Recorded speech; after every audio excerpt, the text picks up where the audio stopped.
And we are live. Greetings, everyone. Let us begin, like we always do, with a prayer to our ancestors who are always here with us. So we beseech our ancestors to be with us, guide us during this session, give us enlightenment, give us wisdom, and give us the willingness to learn and to share. And we hope to do those who come after us proud. So thank you all for joining. The very first one to do so is Luco. Okay, new new to join, but good to see you. Hello, Luco Maximed. That's quite original. Tewodros in the house. Greetings to you as well. Greetings, Tewodro, Teshome. We also have some interesting names. Tewodros. Very cool, though. I bet you there's not like a whole millions of you out there. So today we are talking about peace, love, and unity. Those are the words that are in the Kenya national anthem. E Mungu nguvu yetu ilete baraka kwetu haki kionka unamliza natukana. Anyway, it is the national anthem for Kenya, the peace, love, and unity. And you know, the question is, how are we going to achieve peace? Firstly, and let me just say that it's with a spirit of great gratitude that we look on the current events that are going on.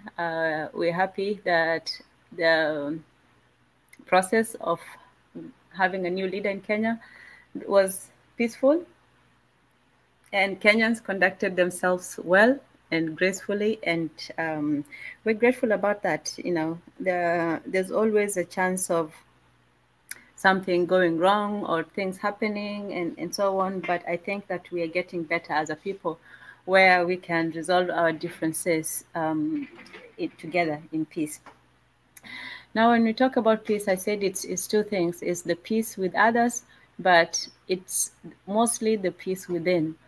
We talk a lot about, oh, what should we do? What should we do? And most of the time it's you're pointing the finger at somebody else. What should somebody do? But change, like we all know, like Dr. Beneza did a whole program about change and why we are so resistant to it. But the first person that can change is themselves. You know, you can't change the world. You have to firstly change yourself. And even if not changing yourself, you have to sit down and dialogue with yourself and have a plan and say, if I'm going to do this, because the world is other people and you are also included in that world. So the first person experiment that you should do, the first test dummy should be yourself. If you can change yourself, if you can say, I want to do this, or I do not like this and I want to change it, is that something that you are capable of doing? And if you're not, then it might be difficult for you to be able to, control other people. But some people do control other people specifically because they can't control themselves. So a healthy relationship with change is being able to, first of all, apply it to yourself. That's to any principle, really. That's where people get the concept of hypocrisy. If you say something, but then you do something else. So it begins with you. It begins with you saying, well, what do I want to achieve? Do I want to achieve peace, or do I want to, have chaos and drama all around? Do you want love, or do you just want to be angry and resentful? Do you want unity, or do you simply want individualism, where everybody is doing what they want, and not thinking about anybody else? So you have to look at yourself and say, where do we start as individuals? Where do we start as individuals in attaining peace? And for me, internal peace is not easy to achieve, because even internally, there's different things that tear one apart, that you might be wanting to do one thing but you want to do something else. Let's say you have to go to work, for example, but you feel like sleeping in, or you're simply tired, but you know that you simply have to. Or you want to do something that is good for you, but it's not necessarily improving. So people do have that choice. While sometimes we might give too much credence to the systems and the outside and so on, which they do have power over us, but at the same time we limit ourselves when we give in to to that powerlessness and helplessness, when we say, oh well, there's nothing we can do and so on.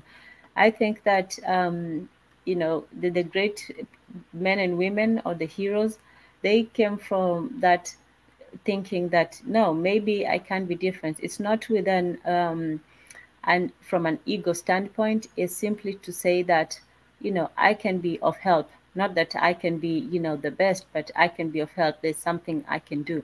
And that's after you really look into yourself and say, well, what are my strengths, what are my weaknesses, what am I capable of doing, and also being realistic. If you say you want to run a marathon, are you really able to stick by the strict schedule of training, of getting up early, of giving up a lot of the things that maybe you might enjoy otherwise? Are you capable of doing that for that goal and purpose? You have to look at yourself and say, what am I capable of doing? And you also look at your character. Are you somebody who has that sort of will to do that? And even physically, are you in a position to to put yourself through that rigorous training? So when we look at everything, you have to think, well, what am I capable of? What are we, what is my goal? Is it something that I am capable of working towards, or is it just a wish? So for us as a people, we also have to ask ourselves, what is our goal as a people? Where do we want to see ourselves going? It's not just to complain about, the obstacles in your path, but where are you going? Are you simply just wandering around until you come to an obstacle and, you stop? Or, which direction are we going towards? For me, it's it starts with the family. It starts with building strong communities, and also with the knowledge that we are an international people, taking advantage of the fact that there are so many of us, not only on the continent but outside. There are Africans everywhere, and if we had a collectivized network where we could actually take advantage of that and work with each other and start building those connections, that would be a great, that would be a great direction to go when it comes to, making money, benefiting each other, socializing. Even with young people, they get exposed to different cultures that would, fuel their creativity, their innovation, and even their ideas. They might encounter problems that maybe they have solved in their own way. They may have access to resources that maybe some people might not have, or they may have ideas. So we have to also start thinking in a larger term, that we're all going somewhere together as a group. Either we're going forward, or we're staying where we are, or we're just going backwards. And staying where we are is almost the same as going backwards, because if you stay where you are, you're going to get more down, or you're just going to get in the way of somebody else. So you have to have a direction for your life. We have to have a direction for us as a people. We have to have something that we're working towards. And I think the three precepts, they're not all of them, they're definitely many more than that, but peace, love, and unity is a good start. It's a good start, especially when it comes to peace. You not don't necessarily need the other two. I would say love is good, yes, and unity would be great as well, but peace is that environment that creates that those other two. When you're peaceful within yourself, that's when you're able to create an atmosphere where you can innovate, where you can think, because you can't think when your mind is all over the place. You can't think when you're distracted, when your mind is elsewhere. You can't think when you're worried, when you're stressed. And a lot of our people are in very difficult situations. So it's asking a lot for them, to start, fixing society's problems on themselves. But unfortunately, usually it's up to the person who has the problem to fix the problem, not even the person who created it. So it doesn't matter how, we came to be where we are. I mean, it does matter to some extent, but that's moving forward should not depend on exactly understanding. It should be more about how are we going to benefit, how are we going to work towards something greater than ourselves. So with that being said, peace is the first peace is the first soil, to grow these other things. And we haven't been at peace for quite a long time. There's, as I said, there's the internal peace, that self, I don't know how to call it, self peace, when you resolve the internal conflicts. But there's also the external conflicts, the external influences as well. You may be a peaceful person, you may be a good person, you may be somebody who does what they're supposed to do and fulfills their duties and so on. But if the people around you or the society around you is opposite, if society around you is hell-bent on everybody doing what they do, it's going to be very difficult for you to maintain your peace, maintain your goodness and so on. So you can have that internal peace, but it's always going to be affected by what is outside. So you can't just be, unless you're just living in a hermit somewhere, and I don't know if that's possible anymore. You can't just go to a mountain and sit on top of it and forget about the troubles of the world. But if you live in the real world, however good you try to be, however decent you are, there's always going to be something that that impedes your growth, or prevents you from doing as much as you thought that you could. So with that said, internal peace is important, but it's also important to have peace with your neighbors, to have peace with your family, to have peace with those people around you, even if you don't get along. And that's the other thing too. Peace is not just about, oh, well, everybody thinks the same and we are all of one mind and so on. No, peace is just, you can recognize that maybe you don't like somebody. It's being civil, I would say. If we're applying to the larger society, peace is simply, what is it to say? Live and let live. Yes, you let people be who they are, as to the extent that they affect your own convenience. But you let people live in peace. You try not to inconvenience people as much, and to simply not quarrel, not to have rows, and to, even if to have confrontations, it should be something that is done in a respectful manner. So with peace has to be also respect, because the person that you're going to say, oh, once you start being the opposite of peace, the respect has been gone. Once it comes to the physical or verbal exchanges of words, then at that time the respect is pretty much gone. So with peace, you don't have to like somebody, you can disagree with them, but as long as you don't impede on each other's territory, free will, choice, then you're good. Okay, so the second one is love. That one is just a fellow feeling. I prefer, I like Marie Antoinette's empathy. I think that would be a more fitting word than love. Not that love is not a good word, it certainly is, but empathy would be more applicable when dealing with people that maybe one doesn't know as well. It's easy to have love for for people, especially for family and so. Well, yeah, it's easier, I would say, but you can't say, oh, love. I don't know how practical it is to love your neighbor or a stranger, because you don't really have an emotional connection to them. While you understand, you respect, you acknowledge the fact that they are people, that they have the same rights as you, they have thoughts and all that, but that's usually not enough to get that feeling of love towards your neighbor or towards other people who are not immediately, related to you, or related to you, or you're in a relationship with. So for me, it's not so much love, but more like empathy.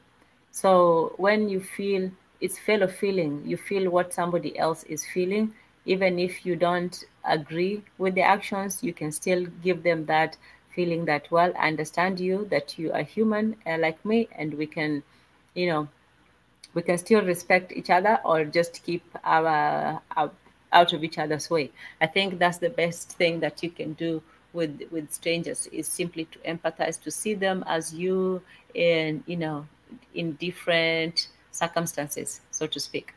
So when it comes to that, I would say instead of, not instead of, with the second, with love, we can put empathy in it. Love for family, for the immediate, and empathy for the rest, and communal feeling.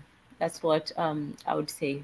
Feeling like you're in a community, that you belong to somewhere, and you're part of a group. That's what being empathetic is. It's also, actually, the group one, the belonging is, could also be applied to unity, because unity is, it comes from the Kiswahili word in Kiswahili it's called Umoja, and it comes from the word moja, which is one. So moja, mbili is two, tatu is three, and so on. So moja is one. So Umoja is almost oneness, which oneness is great. I would say, and in English it would more unity, but unity, unify, it means as if people are just becoming one, which okay, the oneness, that the unity that I see is not the sameness as people usually think of unity, as unity of purpose, not so much unity of in terms of similarity. Yes, so you're unified in purpose.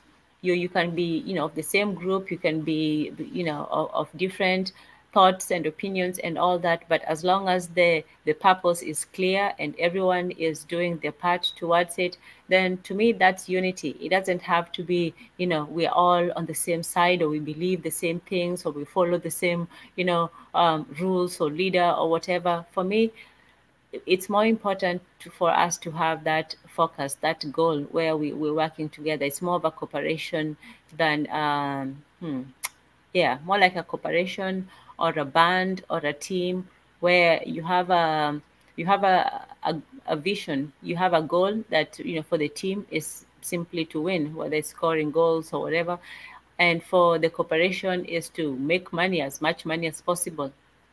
And with could also include religious, or maybe not, because in religious you have a few people working, and then you have like a spectator, so maybe not. But yeah, it's like when you work together with people, you don't have to like them. You can be in a group with people that you intensely dislike. In fact, co-workers, after spending so much time with the same people, nearly, majority of the time, 5 out of 7 days, that's a long time to spend with somebody, a group of people. So, even if you're all wonderful, great people, eventually people will start, taking sides, especially if it's a large enough group. People will start taking sides, people will start bickering and so on. It's simply, to be expected.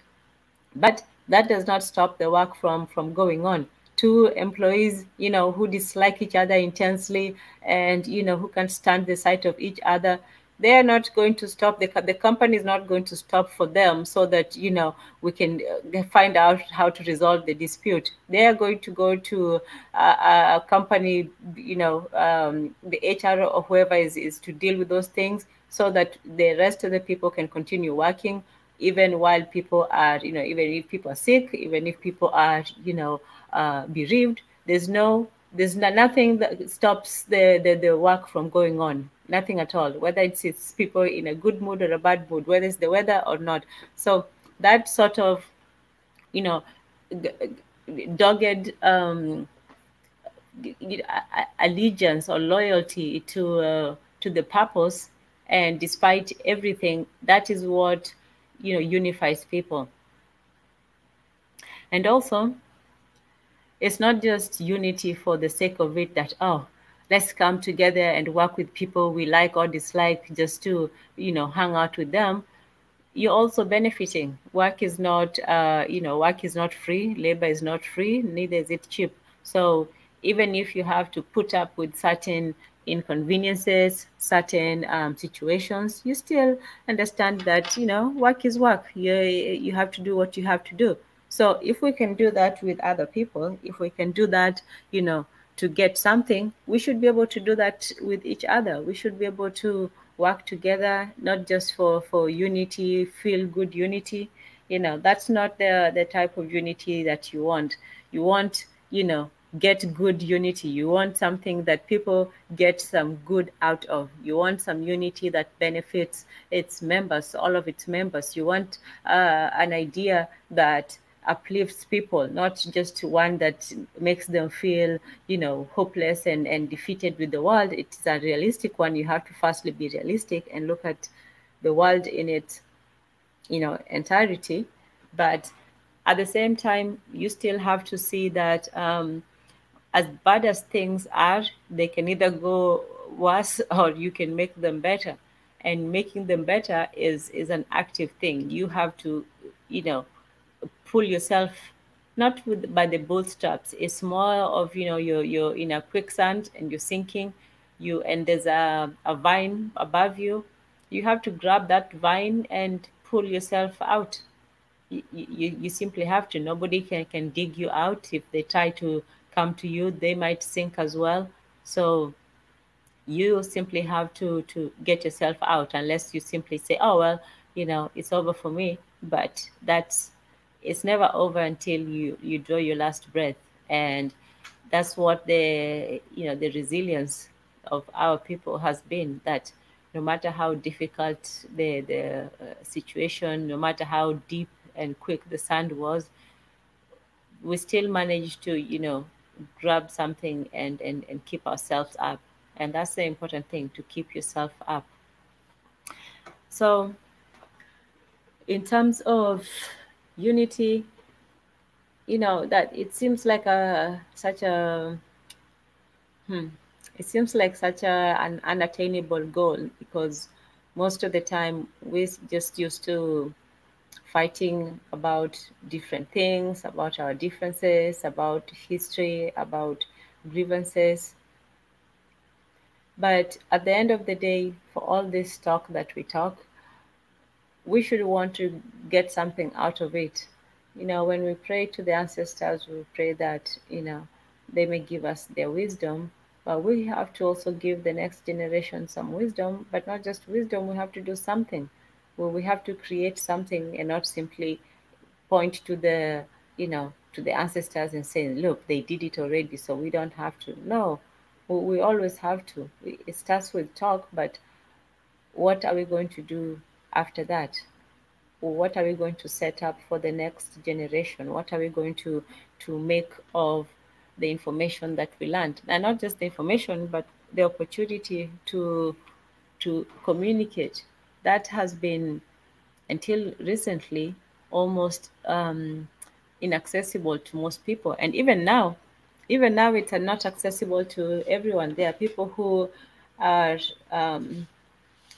they may be interested in things like that, but just because of technological limitations, whether it's the lack of the internet or the expense of it, or it's just the lack of resources, to have devices where you can access it. There's a lot of things that the people in the West take for granted, that some people have to work really, really hard to get what they, what they want.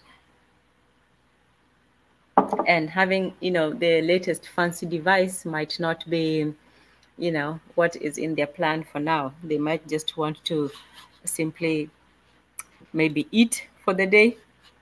So we talked about a while ago about, the role of the people, the role of the leaders.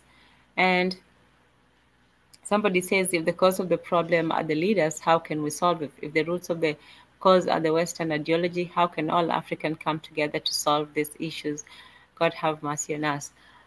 Well, it's neither one nor the other. I think that the problem is with everybody partially, and nobody one person in particular. If it's a problem, it's a problem within all of us to different degrees. But there are some people who, yes, for sure, their degrees are much greater. But it's our mentality too. It's that vision. What are we really working towards? Is it simply to get richer and richer, or is it to enrich the lives of the people? Because if we simply count the riches of a country in terms of the full production or manufacturing and all that, but we discount the living situation of the people, that's not, that's not really development. It may be in some sectors, but if it's not something that is benefiting the people, but you also have to take the people to account as well, because for a long time, the leaders, though this seemingly corrupt, they some of them, yes, they are puppets and so on, but a lot of them are also placed there by people. There are, some people who get a lot of support from their own people, and it's usually, sometimes it's one versus the other, or it's small differences, but it's always been the people as well as the leaders. It's not that one is innocent and the other one is just, guilty. The responsibility may be different because the leader obviously has more power. So as a rule, he should be more responsible and guide his people towards a better, scenario. But the people should also want to go there. The people should also give him their support, give him their, protection as well, because we know that if a leader, a true good leader, somebody who is not just out to get for himself, but actually wants to help his own people, if such a person appears, then it's up to the people. It's a responsibility of the people to make sure that, firstly, he gets into leadership, by the proper means, and secondly, that he keeps his promises and is still accountable to them. Putting up someone in power is not the end of the people's responsibility. You're not just supposed to say, well, we did what we needed to do. We voted for you, and there you are. We as a people have to say, yeah, okay, now the work begins. As the first president of Tanzania said, Julius Nyerere, he said, without unity, there is no future for Africa. And that is as true then as it is now, that without unity and unity of purpose, that's a reminder that we have to, always put forward, that it's not unity of, sameness of mind, it's not, similarities, it's not the extinction of tribal identities and everybody becoming a blank slate and having this collective amnesia. It is more of a fact that we have a purpose beyond the locality, beyond the boundaries, beyond who your local municipality is, that you realize that you have a bigger purpose than that, one that extends beyond your small village, the one that goes beyond your country, and one that extends throughout the world. And when you realize that, that is that unifying unity mindset, Umoja, where you look at someone an African from another continent, and you see them as your brother and sister. You see them as being one of you, the Ubuntu principle. So when we talk about unity, that's what it entails. It entails that first we come up with a plan. Some people talk about, a code of behavior. That's a good thing. That's also important, because you have to have principles. Like we said, if you want to run a marathon, you have to have the discipline to do what it takes, and it's going to be difficult. It's not going to be, nice and fun. Even if you enjoy doing that, even if you enjoy running, there are times when you will have to push yourself, when you'll have to go beyond, when you'll have to give up, certain things. But once you do that, you realize that you're doing that because you have a prize at the end. You have something that you're striving for. Or, even if you're not running, even if you're just doing that for your health, or for that, you still know that you're going to reap the benefits, that you're going to be healthier, you're going to be stronger, you're going to be better. So you have to do what you need to do.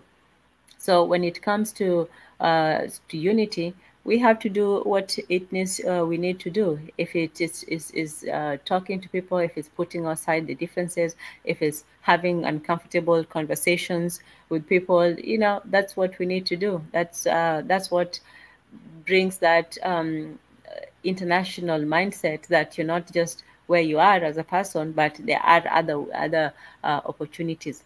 And once you do that as a people, then we have, a place to call the leaders to account. Now we can tell the leaders, well, this is what we want. This is our demand. We have done our part. What part are you going to do? So once they have the power, now how are they going to use that power? And a more sophisticated people will start demanding more from their leaders than just, petty advantages. So peace is important. Peace is something that we humans need in order to think. Peace is the opposite of, on a personal level, of stress.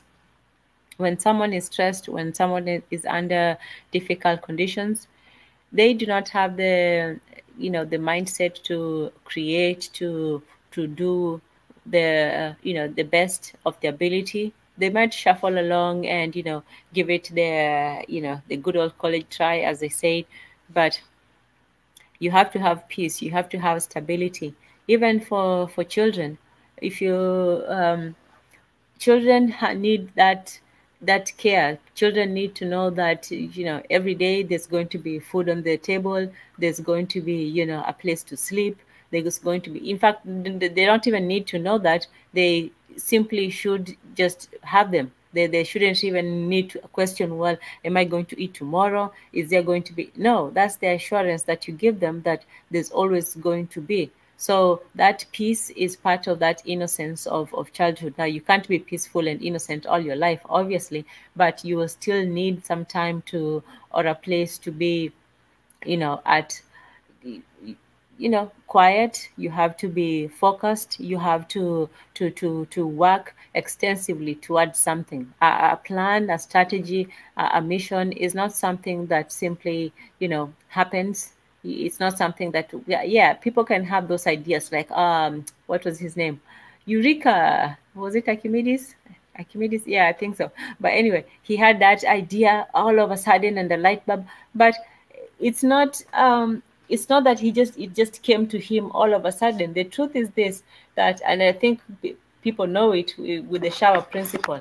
When you think about something, sometimes you think about it long enough, but the answer is not going to come to you when you're thinking. It's actually going to come to you later, subconsciously. Sometimes you have to stop thinking of something in order for you to come up with the solution. So it's not that it was just a eureka moment where suddenly he solved all the problems of buoyancy.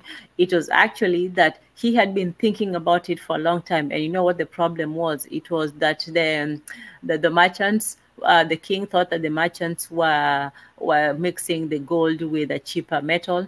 And so the problem was how to make sure that it was the proper metal, the pure metal, instead of mixing it with, say, lead or something, other grosser. Gross is just a word for coarse or something. So when he was in the bathtub, he had thought about it, he had tried different solutions and all that, until, it was time for him to just be at peace, and he took a bath. So while he was in the bath, the water rising and then his volume and so on, that's when he figured out, oh, okay, if I do, I volume and buoyancy and this and that, and yeah. And then he said, Eureka. And that's what the moment that it happened. So it was in that, the no thought creates the thought. So when he was in the bath, that's when the idea finally came to him. So we need that rest, we need that peace, we need that stability, so that we can come to solutions, so that we can come to some sort of peace within ourselves. And then once you do that, then you start saying, okay, who else is at peace that we can, work with? Who else is out there that, has come to some of the similar, not similar conclusions, but some of the similar interests? Who do I have an interest to, to continue what this idea has sprouted forth? And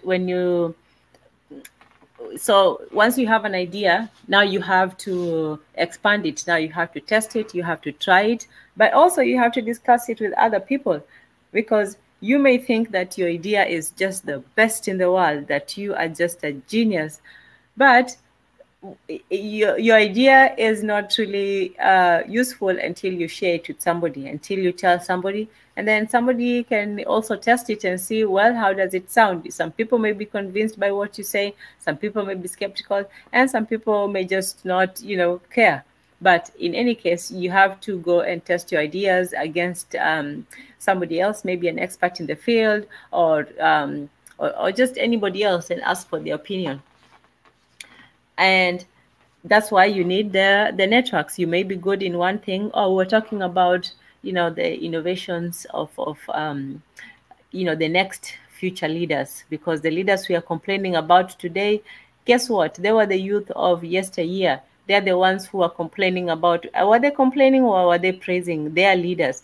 They were young at one time too, these leaders that now we always blame for our problems. But there was a time when they were young, there was a time when they also had ideas and vision and all that. So what happened to them? And we have to be careful not to end up with them, like them, if that's what we don't want. We want to those leaders that we criticize, we create the leaders that are accountable, are the opposite of what we complain about.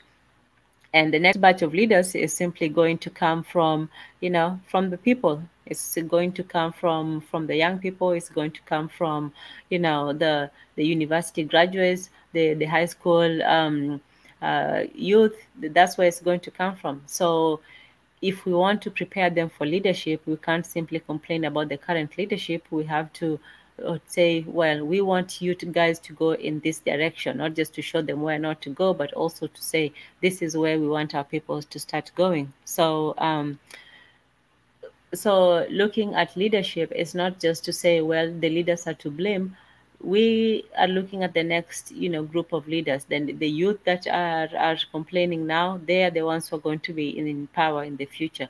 And what kind of society do they want to create? What kind of a place do they want to create for their own children? So, we can stop this cycle of complaining, and then disappointing, making promises with the leaders, and then purposefully electing people who are not going to do anything, but only doing it for trivial reasons.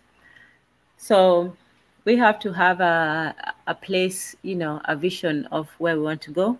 We will have to prepare the youth, and not just prepare the youth also have to say, because they're not ignorant, they're not unintelligent, they can see what is going on in the world, what is going on in their communities, and they can also say, well, this is what we want for ourselves. This is what is important to us. This is what, is, sometimes people may be overbearing and say, well, this is what you should do and so on. But the person who's living the life, the person who is going to pay the price, and there is going to be a high price to be paid, because when depending on how well we use our resources now, our government use the resources or the loans that we have been given. We don't know if they use them well and they actually make a profit from it. It might not be as dire as all that. If, for example, you take a personal loan and you're able to make some money from it, do something with it, then paying it back is not going to be a problem. But unfortunately, the way most of those things are structured, it's usually, it's going to be difficult to pay. And even if you can pay it, it's going to be with very stringent measures. So, yes. Okay, so, yes, thank you, Mika, before I forget. Yes, we're still having our campaign. Today is not a full house. I guess it's a very weird time, and we didn't really remind everyone of the time. But in any case, we're still having the campaign to build the SNOA offices. The GoFundMe is still going on. That is the site for it. But let me just open it again. And if you are ever, afterwards, if you ever need to go back and find it, and maybe you're not on our YouTube page or whatever, it's very simple. You can just go to, I just did that right now. You can just go to any search engine and then, search for Swahili Nation GoFundMe, and it's usually the first one to appear. So if maybe right now is not, maybe you're traveling or it's not a good time for you, you can always just go and type it and find the fundraiser and give what you can. So at this point, I see we are on at 36661. Let me share the screen. Yeah, so we're at 366. Still working towards going to the 4K mark. Yes, we're working towards the 4K mark. So yeah, go ahead and go to the site. There's the Truth About Africa, and just donate. So the fundraising is for just a quick. It's for the foundation office. It's for the rent. It's for the equipment. It's for 6 months studio, camera, lights. Everything that it takes to run a good production, to create good quality work, so that we can continue, bringing the skills and opportunities that, especially involving the local people there. Because while it's good to be online, we can connect, we can talk, we can do this across space. For a lot of people in Africa, the reality is still that that kind of connection is very expensive, and almost, they just can't afford it. It's very difficult to get data in it's very expensive. So most people are not going to spend their money, chatting on the internet. They're probably going to keep that and say that even minutes. People don't just go about talking on the phone, for no reason at all. Sometimes people will even call you and do what is called a flash. They'll just, flash you to tell you, call me right now. And then now you have to call them on your own dime. So a lot of the things that maybe we take for granted, other people might not have. So it's good to have a place where people can meet, where people who maybe have a voice, they can go and meet other people and talk. And also good for those who travel, who go back to the continent. That's a good place to meet, the diasporans, to meet Mika, to make, maybe even organize a meeting for everyone. Just say, oh, I'm going to be coming on this during this month and so on. What can we do? And that's the start. That's the start of these connections and this good work that we do, that you have to talk to people. You have to be, to make peace. Let's say that you have to make peace with your brothers and sisters, and then once you make peace, then you can start making money, and that will be the best part. But the first step is making peace. The first step is talking to people. The first step is, sitting down, sometimes even having a meal. When we had our old Swahili sessions, they would talk about the coffee making traditions, of Ethiopia and Uganda and, other places where you had a process, you had, people sit down over meals, and nothing brings people together like, eating. Where when people are hungry, they feel both their biological needs and their social needs at the same time. So you sit down, you talk with people. In the meantime, you're filling your stomach and you're enjoying the delicious food. I mean, you can't really be mad when you're full. So, food is one of those great, peacemakers. We have, music. Music is also a great peacemaker. You can listen to music from all parts of Africa, and they are all wonderful. Every region has its own unique way of, mixing the beats and the drums and the music and all that. And that just you, and sometimes, actually not even sometimes, most of the time, you don't even understand the what they're singing about. But you don't really need to. You don't need to understand. All you have to do is just listen. And once you listen and you get it, that's all it takes. You feel at peace. You feel at peace, and you feel a connection with people over music. People who listen to Lingala. Lingala is in, they sing in Lingala, but they're a French speaking country. So, but the Lingala music has traveled all over Africa, that you can dance to it, you can feel it, it's wonderful. So we have to look for these things that bring us peace, these things that, bring us together, instead of always just focusing on our differences, on our resentments, on our historical grudges.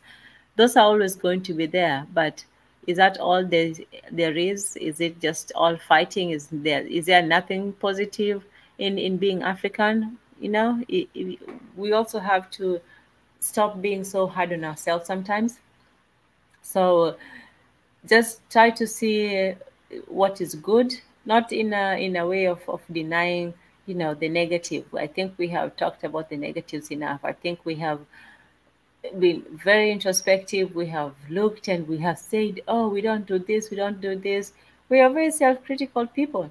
We really are, when you look at it, because you don't see other people wringing their hands and so on at the possible immoralities that they may have committed. For most people, they don't even think about it. It's just, oh well, it happened, we moved on, unless it's something that they use for political purposes or whatever. But people just don't see history as moral, except if it serves their own interests. So for us to, you have to think of what is good for us as a people, what makes us better as families, as individuals. And if it's, if it's peace, then that's what we should work towards. If it's building strong families, that's what we should work towards. If it's making the world a better place, that's what we should do, protecting nature. But all of that is in the service of peace, it is the service of the people, making people's lives better, making them, and not treating them so much like, oh, well, we're here to help you, that whole charity, nonsense. No, you're not going to make people's better by giving them things. You're going to make them better by, exchanging, by helping, by doing business, by doing something that benefits both sides, not just because even charity, that's, quite a power play. It's something that somebody says, well, I'm going to do this for you, and in return, I want you to feel this way about me. So basically what they're doing is almost like a, not always, obviously, because everybody has everybody knows their hearts. You can't really peer that deeply into people's hearts. But a lot of people who do sometimes good things, they're not doing it for you to feel good. They're doing it for them to feel good, which, that's natural. But some people do it to feel not just good about themselves, but better than you. They want to feel that, oh yes, I'm helping you because I'm a better person than you, and so they want you to almost acquiesce.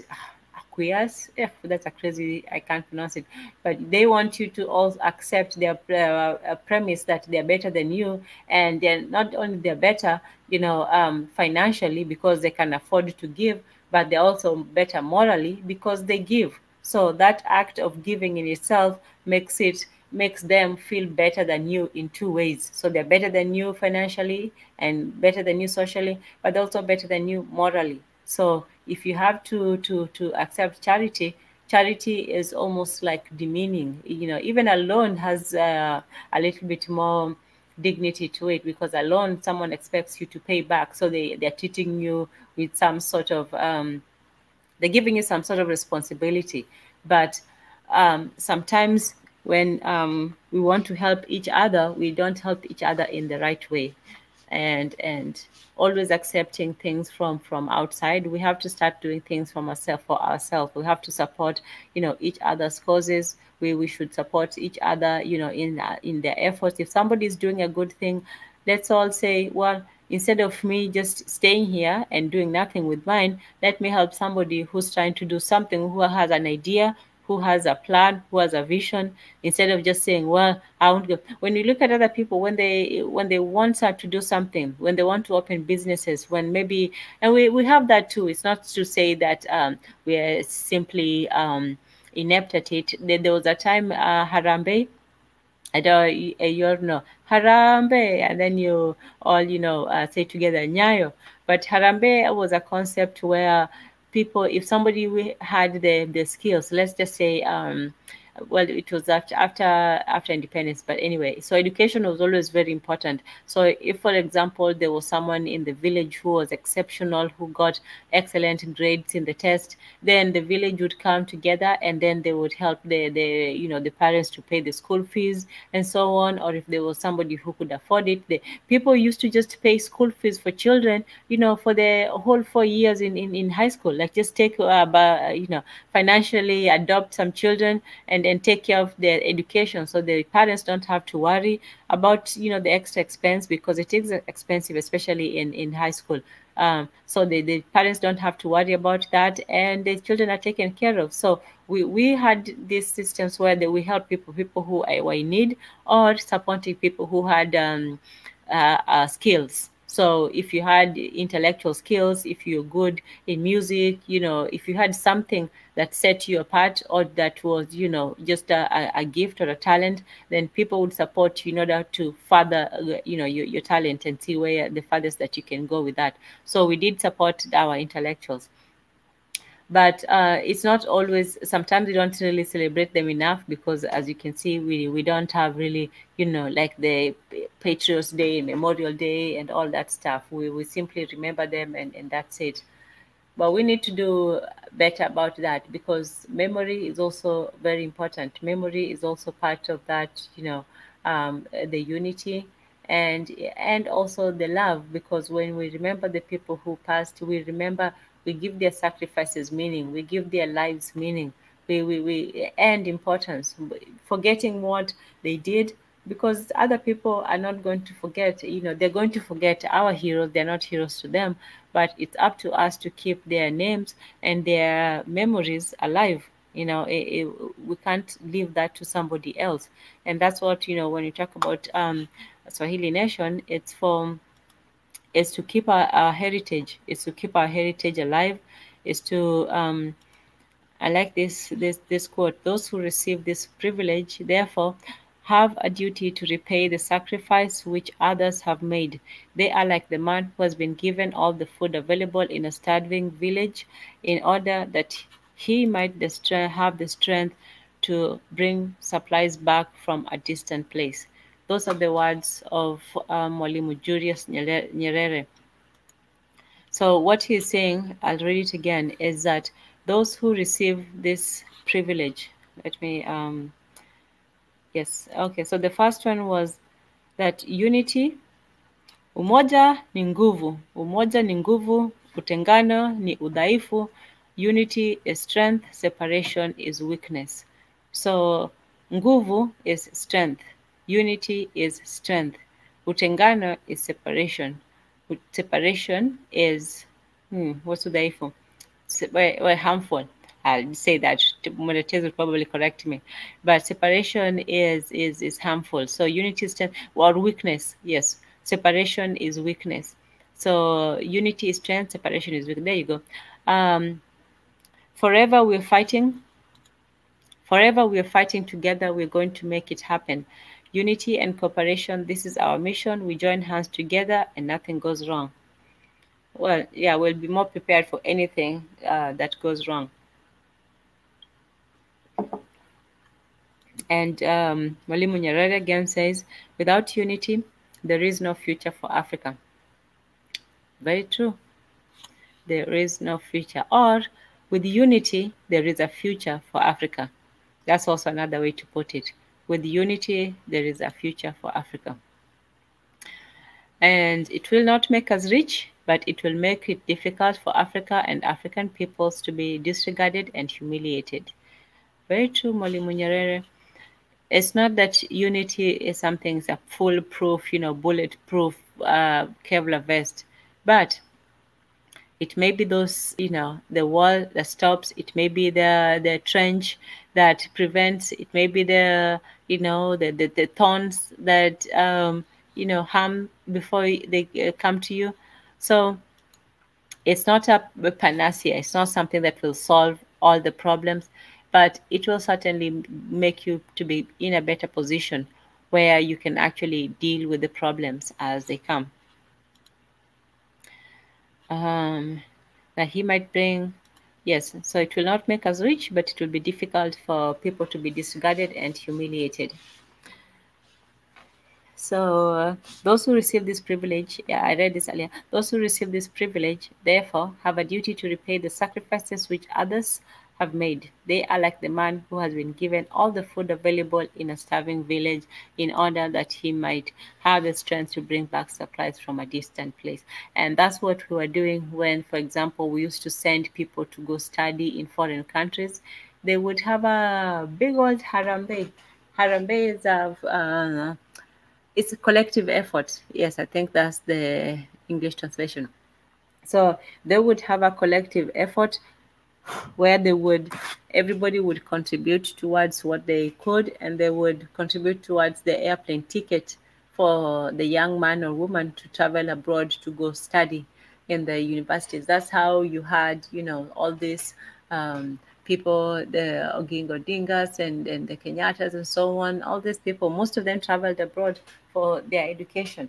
And that also is where they met a lot of the Caribbean and the American freedom fighters, because they traveled a lot. So this travel is not a trivial thing. You can't just stay in one place and expect to change the whole world.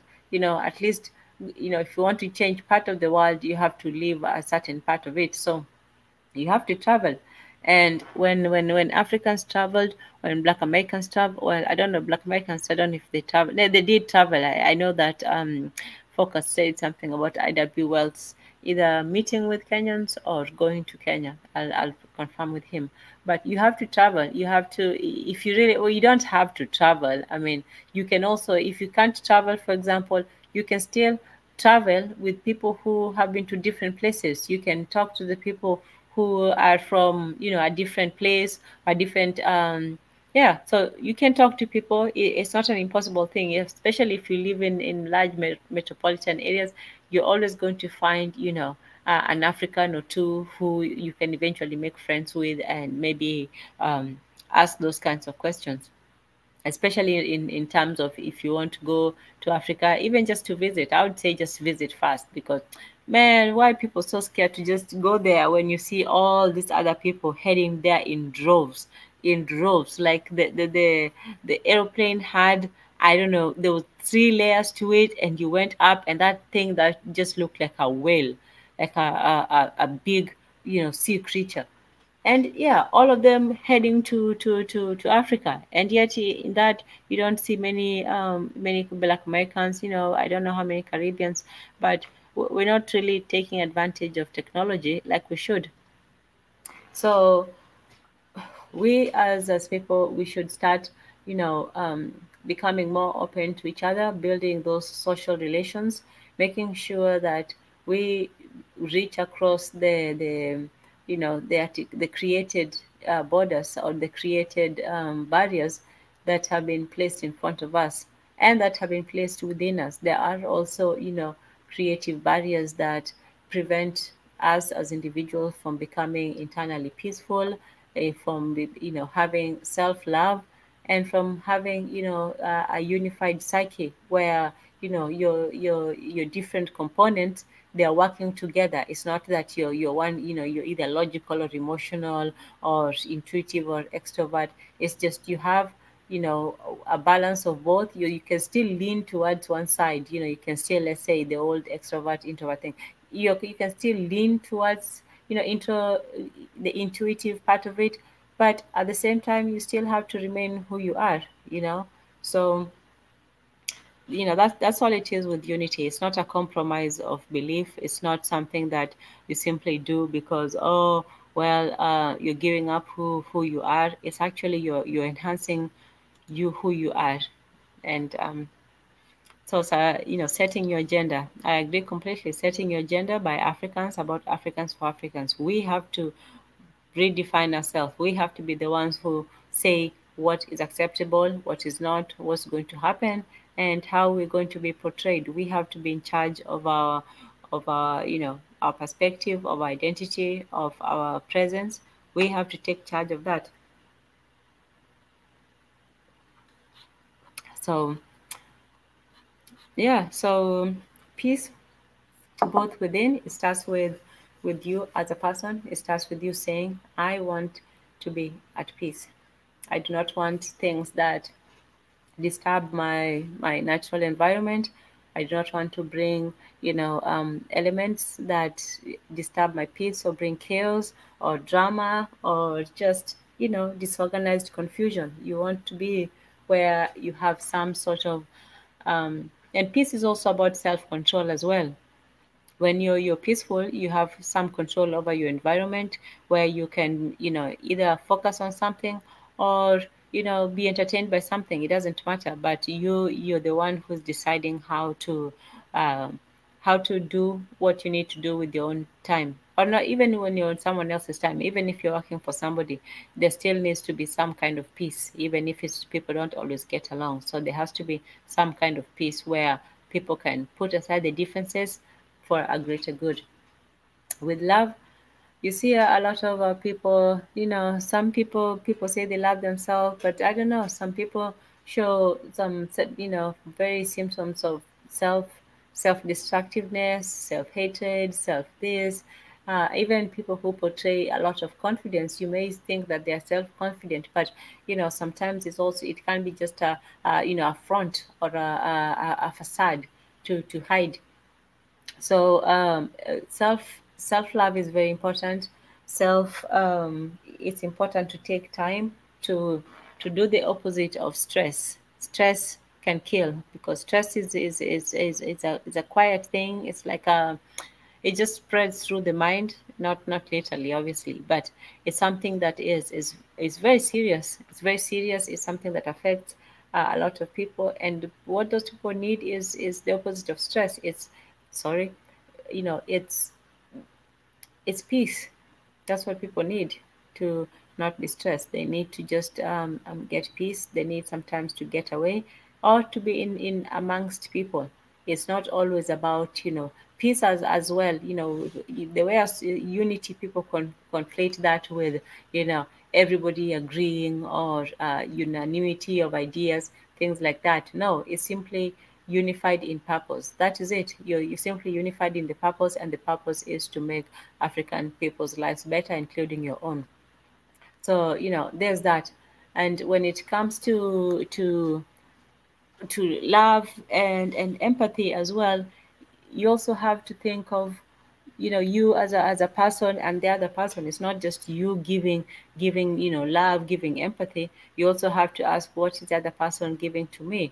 You're, well, like I said, with charity is not, it's a one-sided thing, and sometimes it could be exploitative because it's one person feeling superior above somebody else. So even when it comes to these things, to love, to peace, to unity, it's both sides simply saying, well, I respect your boundaries, I have mine as well, and I acknowledge that you respect it. So it's simply mutual respect. It's just looking at the other person and saying, I'm not going to be hostile, but if I need to defend myself, I will. That is it. That's what that. Oh wow. Here I was thinking I was just talking to myself because I was at a weird time and nobody knew. And Kaiser is in the house. Okay, Kaiser, I'll post the link. I was uh, I was just over here, having one of those one-offs. But you're welcome to come on in and we can talk. Yeah. So it starts with you saying, okay, I'm going to put a goal for myself. I'm going to achieve this goal for myself, and then we'll see what happens. But people who want others to change fast before they can prove that they can do it, it gives you a little, well, no, it still gives you credence. You can still, as I say, fake it until you make it. But if you really want what's in your self-interest, then it does you well to actually do the work. Even if you're not going to run a marathon, it's good to run every day and keep your heart healthy. And yeah, so I was saying that, the love thing, I'm cool with it, but I would prefer more of, the empathy, because empathy, you can't love a stranger, you can't love your neighbor. I mean, I guess you should try, but it's not something that is natural. So I would replace the love thing. Well, you can self-love, but when it comes to the communal aspect, it's more of a respect, of a leave you alone and you leave me alone, that sort of thing. And yeah, I don't, I that's how I view it. I think that in that aspect, I'm pretty.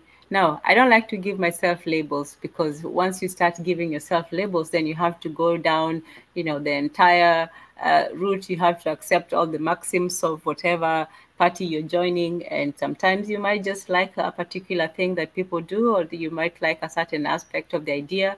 Now you're roped into the whole movement. No, but the libertarian aspect of respect to me is, even if you disagree with someone, you just let them be. I never know why people really, really feel that their beliefs are not true unless they are validated or legalized or somehow affirmed by other people. It's if you know something, you just cool. Hey, Kaiser. Hi, how are you? I'm good. How are you? Bad. Long time. Haven't I seen you for a while. know. I know. You still, Hey, hold on. you Is that still my echo or yours? probably mine. Let me see if I can fix it. Uh, how is the Okay, echo? Still bad or okay, it's good now. It's good now. is it Oh wow, okay? who do we have? What is going on? Thank you to I can't read it, but greetings, Swahili Nation, your Ethiopian brother. Greetings to you, and thank you so much for your super chat, Mr. Yeah, Ethiopian Shalom. guy. I'm a second allow. Oh, and Yeah, by the thank you. way, I have to formally now, directly apologize to you and everyone who was on the panel that day. Like I said, I'm not going to sleep today. Today, I have my coffee ready. I have everything I need. So I didn't think anybody was going to show up anyway. But what is on your mind? What are your thoughts? Well, what was going on in my mind is you mentioned something. Now I know why some Kenyans are. It's all about self love and all those things. Why sometimes you can't always do what you think is right because there's consequences. Like I remember you told me if you give that 50 bob to people, 50 cents, whatever, people now expect it. That's now the that's what I've had to, that's what I'm learning now.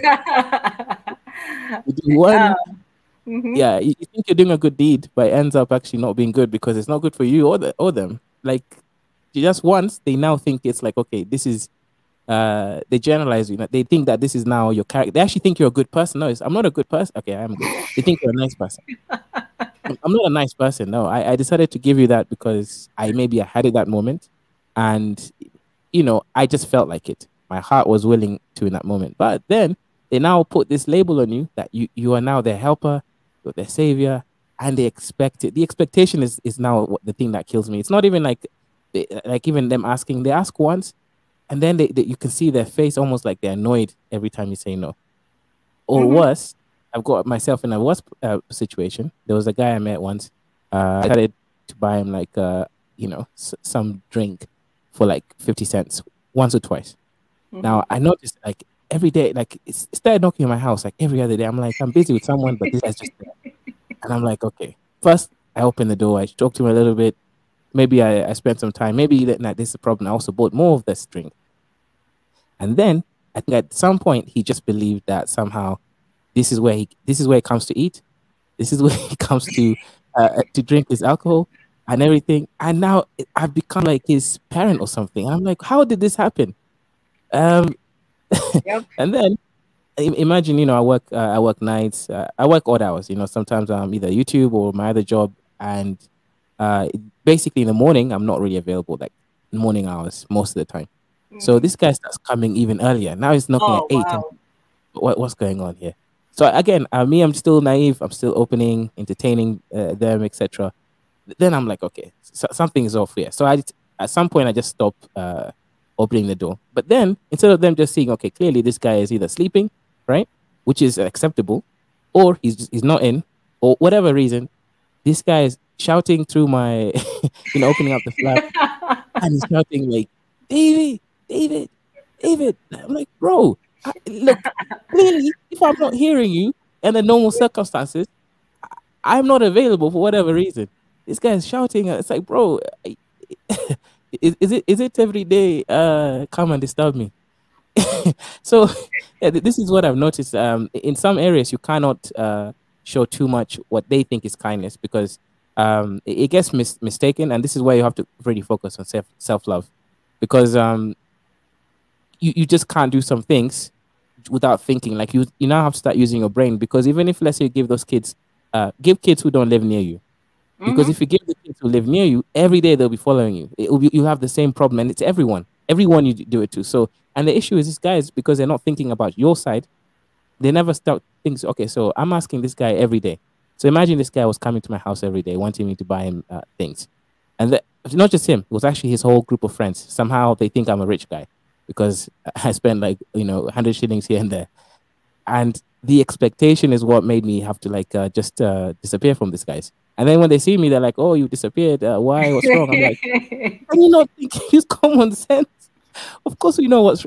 It's like, do they not think this is It's yeah. Thank you for warning me, but I should have listened. Like I didn't think it was this bad. It would Look, be this bad. the one thing I'll say that is good in the difference between Africans and Black Americans is that we just don't use guns. Even Kenyans, we don't like violent robberies. If you're going to rob somebody, you go with that spray, that sleeping spray, whatever is in that thing. I don't know.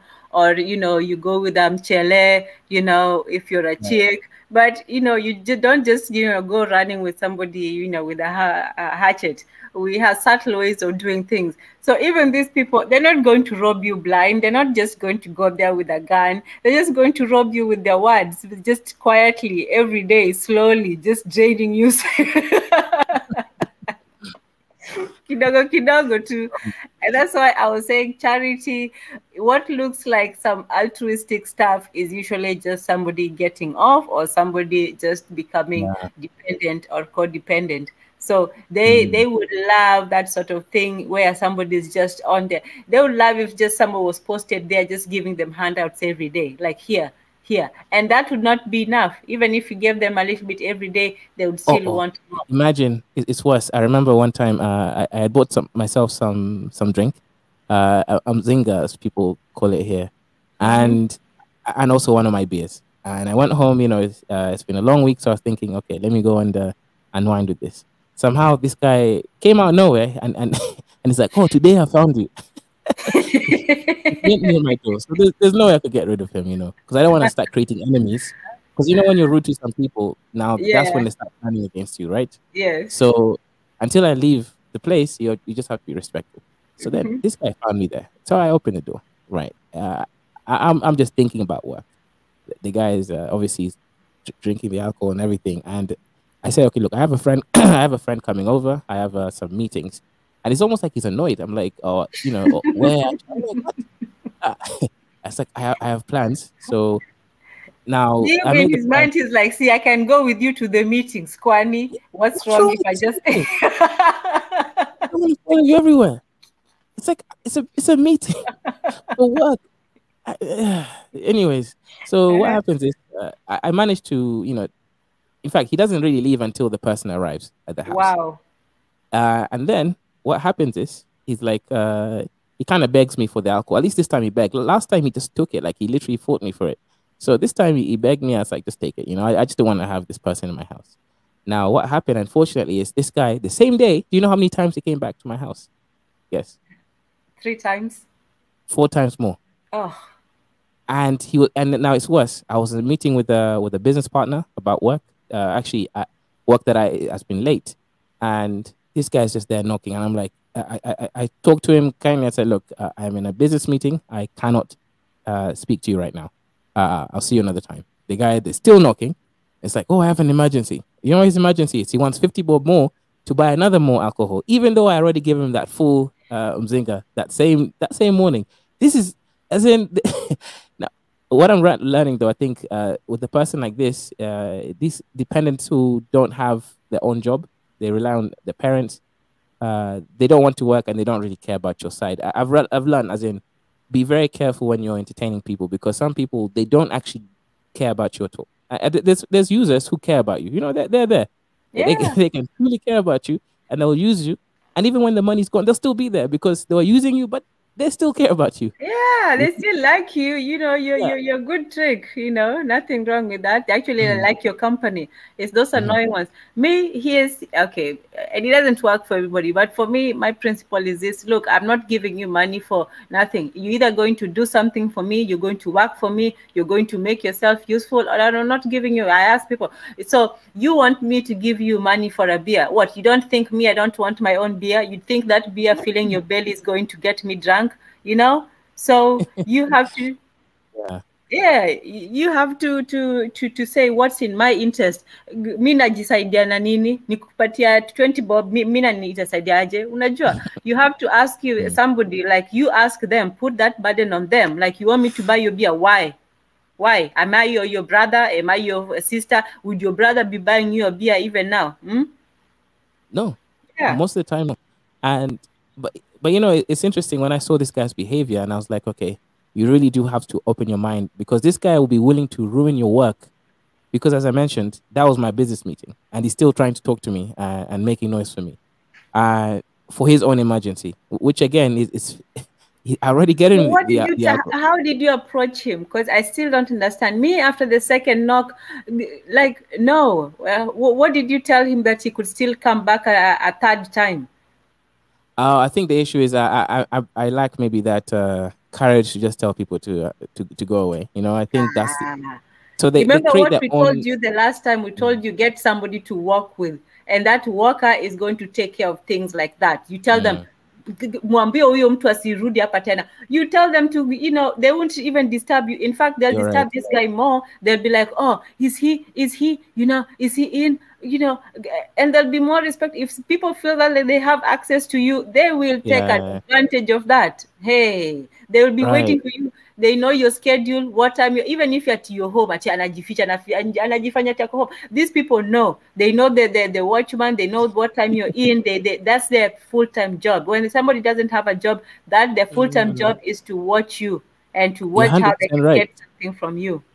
You're 100% right. As in, literally, like I remember, like even these days, I can't just leave my until I move out. I can't just leave my house anymore because every time I leave, I meet this person just somewhere there on the road. Hmm. They see me from somewhere. Maybe they have their lookouts and then they call each other. Of I don't know. course, they are friends with the watchman. They probably give the watchman, a beer or two that they get from you. You know, you're like, okay. So they're using my money to stalk me. Yeah, this is crazy. It's this is like I've never been in this situation before, but I think I have to learn now to put boundaries because in the UK, I think people generally, not always, but most people you meet, they because they're also busy themselves. They Hmm. everyone understand that there's boundaries. You don't just turn up to someone's house. You text them, hey, I'm coming. Let me know if you're not available, or you call them and you confirm. But over here, fine, even if it's once or twice, it's okay. But every day, do they not think like how much money do you think I have like to spend on you and alcohol Like a every lot, a single lot, a lot. day? You just have a funnel system of money What the, trickling through. what's going on in people's minds? It's like you see, a smart one would be thinking, okay, okay, this guy has been good to me. I can maybe disturb him twice a week. I have to also consider his budget. And you know what? I would be okay. I would actually respect someone No, like that. But no, no, no, no, no, no, Kaiser, you're not thinking. Statistically, you disturb me 3 times a week. Firstly, I don't know what mood you're in. Maybe, mm, something bad just happened. Maybe it's not the good time, or maybe I come and that day you manage to change your schedule. So I have to be there every mm, single day, disturbing you for as many times as possible. So out of those 5 times, I get maybe one or two versus 3 times. right. Mm-hmm. That's what's actually happening now. Because these days I don't open my door, but they find me randomly. That's why I said, Leo nimekupata. It's like, oh, Yes, and of course. When oh my somebody goodness. tells you that, okay, okay, okay, just think of it. Maybe you're not a woman, you haven't. But imagine if Hmm. somebody, a guy, just came out of the house. I'm just minding my business, and then he's like, Leon Mikupata. Hey, even if said in the nicest way, that's kind of creepy. Like, okay, today I have found you. Like, okay, what other days? What were you doing those other days? Were you watching me? Were you waiting? Were you in the bushes somewhere? Were you monitoring me? Like, today of all days, what's up with that? That's some weird stuff. So no, you have to protect yourself. And maybe we're just overly cautious because of that. But if somebody says, today Yeah. I found you, like, were you looking for me? What were you doing? Yeah. I think in Africa, when you're a man with money, it's equivalent to, let's say, like your average woman, especially in the West. Because now your value, now everyone, men and women, are Yep. stalking you, and you're now the prey. Maybe now I'm beginning to see how women actually feel like with these creepy guys that they have to deal with. I'm dealing with the same situation. Think of me as that 10 out of 10 good looking woman. That's who I am right now. I'm a piece of meat. Yep. I feel You're a piece objectified. of Oh my goodness. Yeah, this is I'm being objectified. Like they don't care you're a about piece of my money meat. They this see is you, they crazy. just see money walking down the street, and they're like, You have and to like, get some of that. yeah, we want some of that. And they want to move everybody out of the way. That's why he has to be there all the time. Because guess what if he's not there today, and then some other money stalker guy gets It's in the picture? Hmm? That's why actually I remember there was another guy trying to ask me for some some cash or to buy pombe, and this guy was very rude to him. Mm-hmm. I was thinking he was protecting me, but no, he's Protecting your protecting himself. territory. Huyu ni wangu. Eh? Oh my goodness, this is madness. This is insane. This is oh my goodness. Yeah, this is the most insane situation I've been in. But I now know how women feel like being like like Uh-huh. seen as literally a piece of meat. There's no even like because Mhm. you see if they care about your boundaries, they're like, okay, you know what? Today he's not interested. Let me just leave them alone. No, but they keep, and they just it's like yeah, they don't care about you at all. It's just whatever they was it whatever even your work. That's now for me. That's I'm a nice person, but when it comes to money, right? How I make money, there's no way I'm gonna see chairs and your territory. Eh, You see, like at some point, I'm just like nah. At eh. this point, Yeah, this is that too risk much. is not worth it. Yeah. Yeah, because even my brain starts thinking, hang on, my logic outweighs my so-called niceness. Because I'm not even nice, right? But they think I am. my logic starts to outweigh that thing they think is nice, because I'm thinking, wait, hang on, if I mess this up, I'll be like you, and that's not what I want, at all. So yeah, it's a strange situation. I'm learning also, like, but my aunt told me, she said, look, if you're gonna be engaging in these funny behaviors of yours, drinking alcohol, make sure you don't do it with people that live near you. Like, make sure no one knows where you live. Go to some random place, like a mile away or 2 miles away. Don't do anything near where you live. She was 100% right. Yeah, yeah. Don't. And also, watch. Have you ever been cheled? Tell it. Mcheled, the mchele thing. Ah, okay, not mcheled, but I've been drugged by a man. Oh yeah, yes, by a man, actually, not even a Hi, woman. dude. Oh my goodness. What And kind of? then what happened? You see, Uh-huh. the police came back. That's why I had to move out the old place. I was drugged by someone. He came to my house. He stole my private videos. I went to the police. They tried to put another fake case against me. Oh, wow. The police came to my house. They knocked. In the end, this time I was more prepared. I told them to get the hell. I used worse language than that, out of my house. They tried to put me another fake case, saying now I'm, like these sexual offenses and stuff. They literally tried to blackmail me, and I said, no, I'm not. I just get out of my house. In the end, no, I didn't even let them in this third time. I just told them to F off, the police. I told them, give me your badge number. They gave me their name and everything. I told them to get to F off, because at this point, at least I'm learning. These people are just this guy drugged me. Came somehow took into my house. He went through all my computers and stuff. He stole many private stuff from everywhere. And they came in, the same police, actually. They tried to put another fake case on me. Then I think that police officer knew I was not interested. Then they brought another one. This guy kept knocking every single day. Same situation, but this guy was now a bad guy. The current guy is just a useless guy. Nothing wrong. It's just crazy. But yeah. So I have actually been dragged before by a man. Did they get the guy? Did they haul him in? No, because the problem is he was working. He was the one who went to the police. You see. Oh, wow. Wow. Yes, that's now the problem. And then I reported them to a different police, but they're all friends. They didn't even carry anything forward. Yeah. So yeah, that's how it works. But at least I have recordings, of this whole situation if they try anything funny, because that's what I've realized now. You not to bring people back to your house, right? Oh, that time I was drugged. That's the problem. Yeah. Okay. Yeah. In my normal senses, I wouldn't have done that. I don't even because I remember, like, I drank one cup of something, and I'm thinking, no, I can drink like 20, and I was gone. I don't even remember anything. The only reason I think it wasn't worse is because my friend was there, and also this guy stole my keys.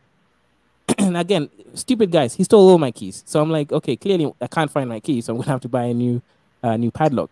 So he was planning. Why? He was planning to come back to your place. Yes. Wow. And then take everything off. And that's why it was calling me. It's like figuring out, oh, okay, so where are you now? I'm like, oh, I'm just out. Then he went there to my house, realized that I had bought new lock, and then he told me later, oh, by the way, especially to do it that quickly. Yeah. Yeah, no, for me, I was like, nah, hang on. I knew that clearly something is off at this point. So that's why I just had to go and buy new keys, because new lock. Yeah. But yeah, so that one is one of those guys who stalks you. However, him is so clearly malicious. So people like that. With this other one right now, it's more like he just wants to get his fix.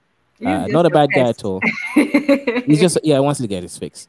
And it's good to know these people. Because with the first one, you cannot trust a person like that at all. A person like that just wants to destroy your life. Yeah. That's all that's thinking in their minds. They get jealous as well. This is the other thing. It's like you shouldn't interact yourself with these guys. Now I'm learning. When these guys try to say hi to me now in the streets, I just ignore them. I don't bother responding anymore. Because my niceness is okay. Let me say hi back, but no. Just be cold. Cold is better than ignoring, because if you ignore somebody, they'll think, oh, they just ignoring me because they're mad. But at the same time, they're like, oh man, I've had an effect on them. If you just say habari, and then you move on, they'll be like, this person is not thinking about me after everything we did together and all that, is trying to cry and stuff. So I've found that the easiest way is just to be just cool with somebody, like hi, and just move on. if you ignore somebody, hey, now they've got you, because they want some emotion out of you, whether positive or negative. But if you stay gray, they're like, All right. okay, yeah. Yeah, that's a good point actually. Like if I meet some of these guys in the street, I just say hi, bye. Like I don't entertain them. I tell them, look, I'm going back to work. Simple. There's no chat. But yeah, you're right about obvious ignorance. The only ones who I ignore is maybe the ones who I don't know at all. You know, the ones who are just there. But yeah, it's a very very interesting situation. Now I know how women feel unsafe. You know, being stalked, having Yeah, strange, crazy characters. act like a man, think like a woman, the opposite or reverse or whatever. But yeah, Yeah, if women have to think like men, and they should, I think that women should learn how to think like men, not necessarily behave, but just think from a man's perspective. Same thing with men. Men should also learn to think from a woman's perspective. Let's say, that whole thing, a scenario with a woman is walking down the street and then she drops her purse, for example, or her bag, let's say it's a small thing, right. right? And then you pick it up and then you're trying to give it to her, right? So you're walking faster and she's looking back and she's just seeing some crazy guy running after her. So Yeah. she's walking faster, walking faster. Because in a woman's mind, people are constantly trying to, do something to her, do something with or to her. Yeah, yeah. And it's interesting. Now I think I understand the concept of objectification, right? As in, it's, I think women haven't really expressed it the right way, to be honest. Because I think women just say, as, oh, I'm being objective. No, no, no, that's not the problem. The problem is when everyone in your life is trying to turn you into a piece of meat and they don't care anything about you at all and they don't respect your boundaries. That's what I realize is fine. You think what you want, but if I set up my boundaries, don't go further. It's like if someone's trying to hit on you and you clearly say no, this done. Hey, I'm busy. I'm not interested. Thank you, but let me be on my way. Someone should be able to respect that. It should be, yes, should be. How many men do? Some men do, but some are like, oh, you just trying to, play this or do this and that. Or they might just not ignore that because they want something from you. Let's say that guy, if he really, really wants that fix that day, you think your polite refusals is going to throw him off. You think you're saying, No. well, I have a very important meeting today. Between your important meeting and his important pombe, which one do you think is more important to him? Yes, yes, yes. And that is what I was actually warned of by another friend. Because the issue is I've now had to remove all of those friends, as in all the people who I met, because I met them in a respectable place, this guy. And again, he's actually, apparently his family's rich. They live in a nicer house than me. You know, his parents are paying for his, his Yeah, he's just apartment. a rich, slacker or rich loner. People who are rich can Yes, be losers too. He's just rich, but right. he's a loser. He's a rich loser. So, Yeah, and these people, I guess for him also, I think he's probably addicted to pombe. As in, man. you see, there's some people who can drink every day, and I know these people, but they don't have to get drunk every day. Someone Yeah. like this wants to go, shit faced every hmm single day. And Otherwise, people drink over there, like they oh drink my goodness. seriously. So for somebody to have an addiction, they have to like drink extra, extra. Like I would go out with my cousins and they're like, okay, that was before all this stuff happened. So they would be going out like, oh, this place is cool on Mondays. This place is cool on Tuesdays. I'm like, when do you have a day off? Like a day off, every day Hmm. somebody is going somewhere and they go and they drink and drink and drink. And then they stay up late. That's the other thing. Because as we're so used to the 2 o'clock, 2 o'clock, you can't stay, but you have to leave, that sort of thing. So 2 o'clock, Hmm. everybody goes. Kenya people party until sijui morning. Even 6 a.m. Yeah. People are still drinking and partying until I'm like, you guys, you have too much. I don't know what they're putting in those drinks, but me, I can't handle. And then the next day, somebody is partying until 6 a.m. And then they go to work, and then in the evening they're partying again. And at work, they're just normal. They're just normal functioning adults. And yeah, you wouldn't even know that yesterday they were, swinging back bottles of vodka. But Kenyans are hardcore drinkers, but most of them, they can handle their drinks. But there was also True. this guy who was just, he was out of it completely, but he's still drinking. Those are the ones that, have a problem. Like Yeah. they are stumbling, they are just, you see the guy is clearly drunk, like over drunk, but he's still reaching for a bottle. Those ones Yep. are the Actually, scary ones. I know one. There's a off license over here. close to me, and I know obviously I know the lady.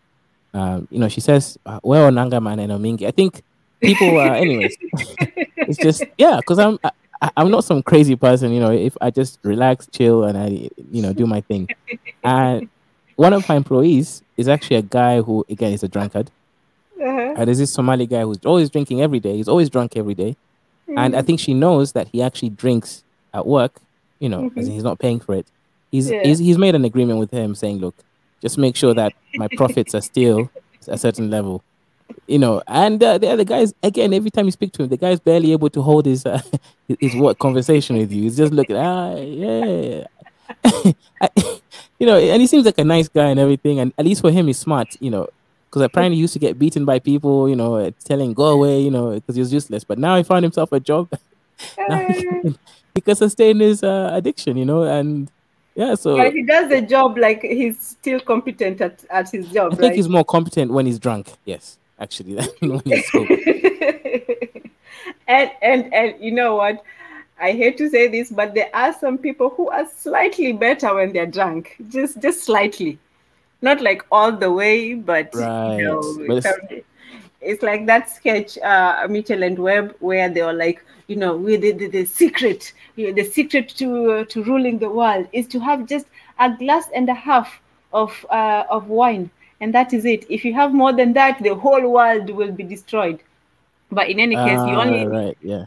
yeah, I used to watch that stuff. But anyway, you only need a certain amount, and then after that, you're just nice and calm. But if you extend it, that's the problem. Yes, exactly, exactly. But I'm learning, I'm growing. I think I'm becoming more mature because the issue with my aunt and my mom is, and I think I'm now since I came to Kenya, I understand some of the reasons why me and my mom had some issues with understanding each other. I think in her case, she was thinking, because I'm a rebellious kid in terms of, African culture wise.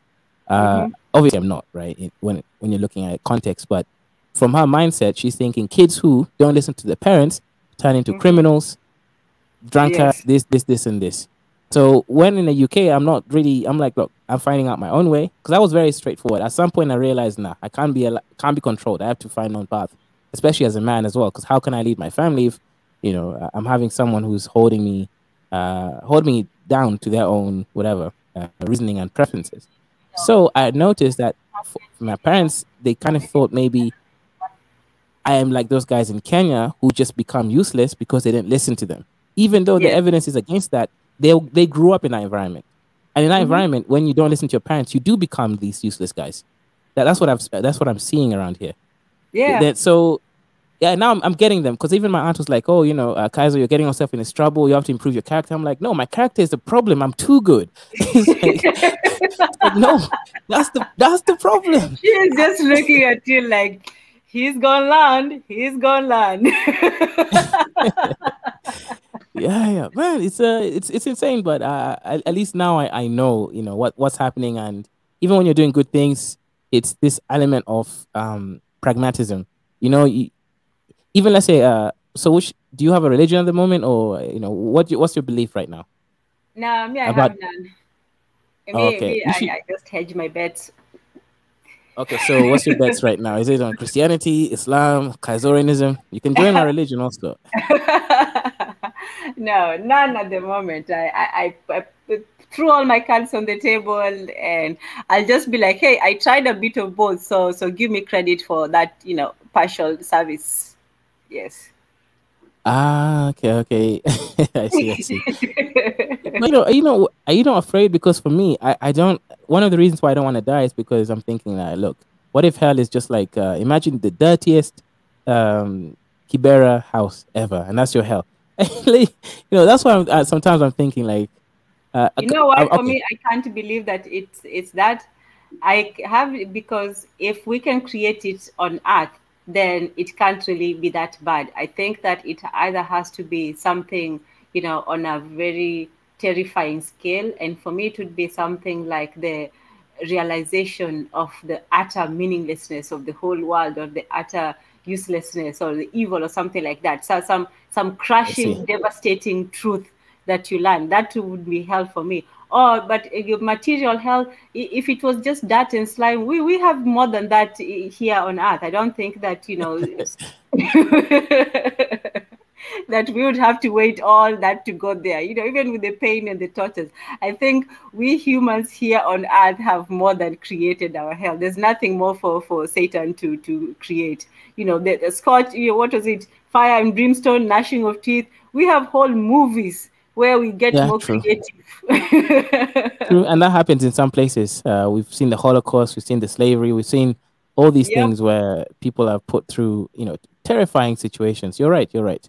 But I think for me, meaninglessness wouldn't really be. I think for me that would be heaven, because then I'll be thinking, you know what? Now it's okay, because it means every bad thing I've done has has no meaning. So I'm like, okay. So See, then I'm the really good person, because for me, the reason why I don't fear hell or heaven, because I'm like, compared to most people, Nat, I'm a pretty decent. I'm not like the best. I'm not like on saintly status or anything, but I'm not as bad as I think most people are. you know, I think even the saints, I no longer look at saints as even good people anymore, because now I'm noticing a few things, like this whole situation with these followers, these Mchele people drugging me. I'm now taking a different route. I'm thinking, look, life, just don't create more evil while you're on planet Earth. Once you've done that, you've really done your part. Yeah. You don't need to do anything extra. This whole idea of helping people, I've now noticed most people are leeches. It just is what it is. So, sometimes you find that kid who's not a leech who's going to ask you, okay, how can I be like you? Right? There's some kids who are going to, and when you see talent, you can challenge that talent, sharpen that talent, but you can't go around just letting every kid like, oh, I'm trying to help. No, you're not helping anyone. What's happening is they see you as the way, you'll think you're trying to teach them how to fish, but they see you as the fish. And that's just, that's unfortunately how it Yeah. is. Yeah. You are You the fish. become their fish. So, They've like I caught you. said, don't give nothing for free. Don't give Mm, anything for free. If you're giving, even if it's 5 shillings, tell that kid, go to the shop and get me something, or shine my shoes, or do something for me. I'm not just going to give right. something for nothing. If the parents say, oh, can you help me with school fees? Well, when your child is off, So you tell them to come I and, need, sweep the house or mm-hmm, do the dishes or do something. mm-hmm, Hey, yeah, mm, make people work for whatever you give them. And then when you do that, it's not you being mean. Firstly, when people receive something, they will appreciate it, whether they worked for it or they got it for mm, free. And most of the time when they work for it, they appreciate it more. So if you give mm, somebody $50, 50 shillings for nothing, yeah, they'll be like, oh yeah, I found this, and they'll be happy. And they'll be, okay, this is it's like winning the lottery. But if they work for it and then you give them to it, they'll firstly look at you as, oh, you're a good person, you give the money, but also they'll respect you because you made them work for it, and they'll respect themselves because they worked for it. It's also that aspect of self-respect, because they'll respect themselves, like, I didn't just get this for free. This is actually my money. I'm entitled to it. I'm going to work for it. And then they'll be, or firstly, they'll also respect you. And then they'll be reluctant to ask for it again, because they know that they have to work for you or to do something mm, to earn it. So if they're really diligent, then they'll come back again and say, what do you need help with? And sometimes you might find help in the most, unexpected of places. Somebody might offer their help in something you didn't even know that you needed. And then they'll say, how true. can I be of service to you? And that's when now you also get, that's a real barter trade, where you're getting something for something else. But charity, altruism, colonialism, exploitation, that one is just a one-sided thing. So for me, charity and exploitation is just the same thing. It's just one, you feel good about yourself, and the other one, you don't really care. But if you really want a fair exchange, if you want to give something where you don't feel bad about it, you don't make somebody feel bad, and most importantly, you don't feel like you're being taken advantage of, then make people work for you. And if they have no use for you, then tell them, well, if you have no work to give, I have no money to give. If somebody asks you Mm. for money, ask them, well, what can you do for me? You're like, oh, nipatie 50 ya pombe, alafu na wewe utanifanyia nini? Yeah, Yeah, actually, what's funny? That same guy, that time when he came and took my mzinga, I asked him, okay, look, you can wash my dishes for me. I'll give you 50. The guy was like trying to demand 200. I'm like, listen, yeah. it's dishes. It won't take you more than Firstly, I five offered. minutes. I offered. That's the whole thing. You're not going to negotiate when I'm doing the offering. It's a True, take it or leave true. it. This is not a Exactly. oh, a Exactly. market This is equation.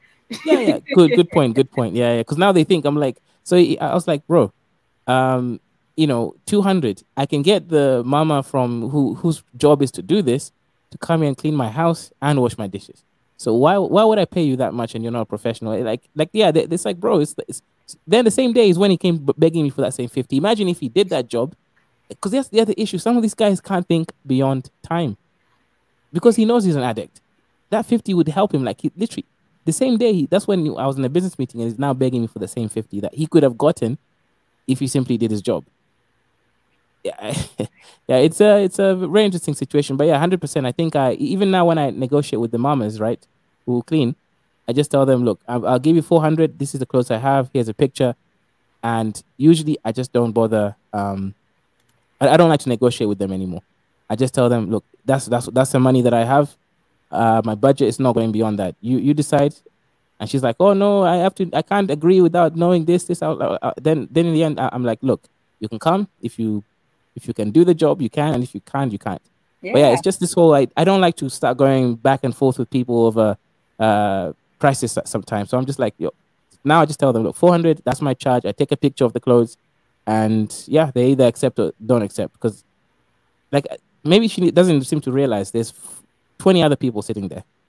Of course, someone else will accept that price, and And it's not a that's bad another price. thing. That's how they also shoot themselves in the foot. The whole time thing, not thinking into the future, and the whole competition thing. They don't see, like when somebody opens a business, you'll find 20 other people opening the same business, lowering, instead of doing like Mm, a comparison business or a similar, but somebody is selling chips, you go sell, I don't know, napkins or something. I'm just giving an example, but no, they mm, open the same chip shop right next to the other person.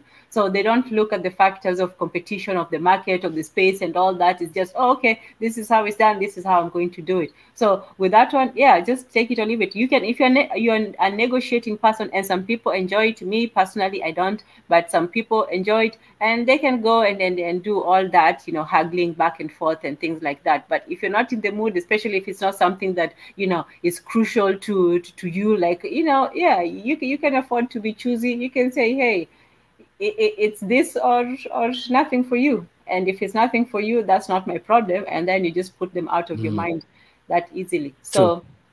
So the Yeah, same yeah. thing with the guy. It's like, Mhm. don't come here again. If you come here again, I'll never give you any money again. But if you come tomorrow, I may give you, something, or do something for me. That is usually the best way to get people away from you, to ask them something in return. Yeah, that's true. That's true. Because like I said, if the guy couldn't even do the job for 50 bob, and then he's also begging for that same, how does a person go through life when they can't even predict 6 hours into the future? He knows himself. The Zinga was not enough for him. Imagine he drank the home Zinga by himself, and then still came back looking for more while I'm working. But that's what they, This they, is they live in a lottery kind of world, in a chance, not risk. things happen. Things happen, and if bad things happen, that was just fate. And if something good comes your way, then you just take advantage of it. This person was Mm, just put in your path for you to take their money today.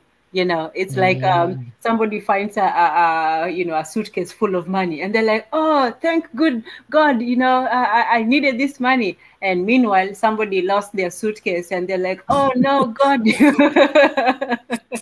And the funny thing is, I don't feel bad for those people who lose their suitcase. You know why? Because in this culture, they're the same people. The person who lost their suitcase is the same person who, when they find someone else's suitcase, they won't give it back. So Hmm. they deserve each other. That's the thing. Yeah. It's like when I lost my phone, I called it. I called it. Of course, the guy switched off my phone, and he went to flash my phone. Yep. So yeah, these people all deserve each other, and it's fine. I'm just learning how the system works in different areas. But yeah, you're right. The whole not thinking about the future, because I think for them maybe it's true. Maybe in the system it's less stable, so for them maybe it is a more high IQ thing to just abuse that the goose, the golden goose. You find a golden Yeah. goose, and you're now forcing that golden goose to give birth to as much golden eggs as possible, Hmm. rather than actually giving that golden goose a good water, a good food, and letting it take its time. Because across time, if you make it stays alive, you maintain that relationship with that golden goose, you become a billionaire instead of just becoming a thousandaire. Yeah, but you don't know what could happen. That goose could die tomorrow. Your neighbor could find out and steal it. The big giant can come and take it from you. So that's why they have that mentality. I see. I see. Yeah, it's Yeah. a scarcity mentality because we have lived in a, and that even when it comes to food, we really do live from hand to mouth. People over here like, oh, from salary, from check paycheck to check paycheck. There are people who just live from hand to mouth. Like if you eat today, you're not sure what you're going to eat tomorrow, and then somehow, I don't know. God must still How can you like live us like to that? some extent. Hmm? But how can someone survive? Like for me, I know. Okay, I don't even know how much. Okay, right now, I don't even have a budget. Now I will start using a budget, but really I don't have a budget because I know the money coming in is more than the money going out. I just know that because of how I do things. I don't rely on my paycheck to survive. I have at least let's say, well, I have at least 1 year's worth of money to survive. That's actually one of the reasons. Before I came to Kenya, okay, look, I need to at least have 1 year's much money. Even after that $3,000 bail, I still have 1 year's worth of money to survive because I can't be living paycheck to paycheck.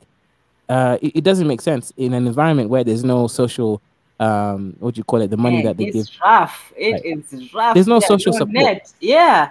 If you So fall, you hit the ground hard. exactly. So why would you then? Why would I then just be? And these guys love spending. Like I think in Kenya or right Africa, we're in this materialistic mindset. We haven't gone over that materialism. Like we love spending, just spending, spending, spending on fun and a good time. Like even I don't like having fun like as much as these guys. Like when these guys ask me, oh, when you're in the UK, did you go partying? I was like, actually, I didn't even go clubbing when I was in the UK. I went like once or twice. It's interesting. I think that Kenyans have or Africans in general really do spend more than people abroad compared to how much they earn. Because I think here people really I just want to agree, forget. and let me just add to this because alcohol is costs the same here and over there. I was Mm. looking at some alcohol. I'm like, look, are you serious? At Johnny Walker is like $35, the same thing. And like you think that because it's in Africa, it's cheaper too. No, it is not cheap at all. It is as expensive as it is. Like, how do these people afford to get drunk? How are they getting drunk every day, 7 days a week? I don't get it. I don't get it. And for Yeah. me, like, okay, fine, go have fun, get drunk. But to me, alcohol is just like taking money and literally throwing it down the toilet. That's to me, you're Mm. throwing it in.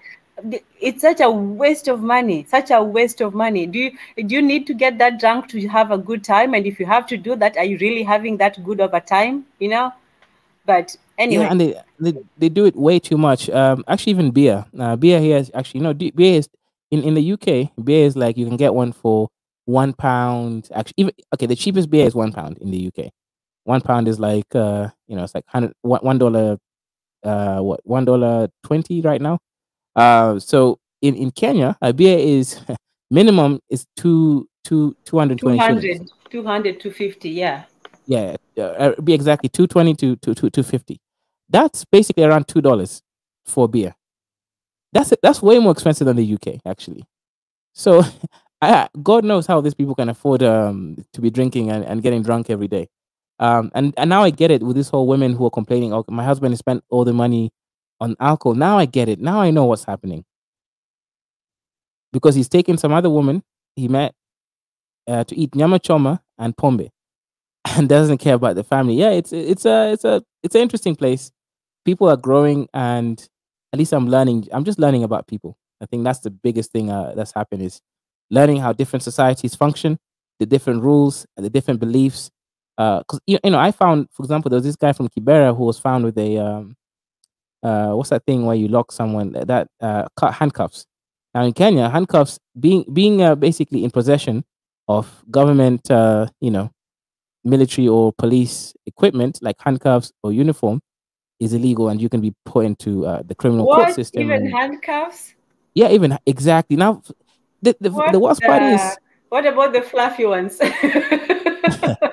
uh okay, I think the fluffy ones, I don't know. I think okay, I think if it looks like it's a real handcuff, then yes, you will because citizens are not allowed to have those equipment, and Wow, that's I now the didn't know problem. that. That's crazy. Yeah, Okay. exactly. So culturally speaking, there's some things here which I don't even agree with. I'm like, this is silly. Like it's not a gun. Like, I'm using logic. I'm thinking, okay, a gun or a weapon. Yes, this is dangerous. Someone could harm someone with this. So of course, then it should be illegal. The moment you find it, you report it. You call someone. At least you have evidence. You call someone. You told them, hey, this is evidence. Blah blah blah. But then again, this is I can't expect people to use logic like that. But anyways, at the soonest moment, you report it to the government. But a handcuff. Yeah, yeah. So the guy is now a poor Kibera guy is now in the criminal court system Okay, but because he found some I hate handcuffs in to a play the garbage. advocate, the devil's advocate case is not here, but what was he doing with the handcuffs? Just, curiosity. Apparently, he found them in a garbage site near Kibera, and he was just playing with it. But you see, he's not harming anyone, and maybe he doesn't even know the law because, again, I've in the UK, maybe I just take the grant. I took granted. No one cares if you have handcuffs. In fact, you can have government grade handcuffs. You can get it easily. Camouflage uniform from the army, you can get it.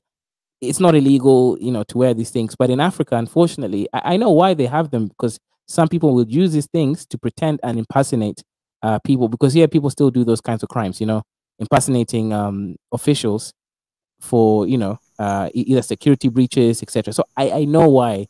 I get the logic, but still, the handcuff, man, just leave the guy alone. Why Yeah. are you processing him for handcuffs? Remember that guy who slapped the cops? He had been driving for like 8 hours and he was stopped every other city from Mombasa. He was going to Nairobi and he's just been stopped by cops just giving the money until he was like, man, I don't have any more money. And the cop is like, you're doing this and that. He just slapped the cop. Like he got tired and just slapped him. That's how infuriated he was. Oh wow. Sometimes you can get mad, when people abuse their power.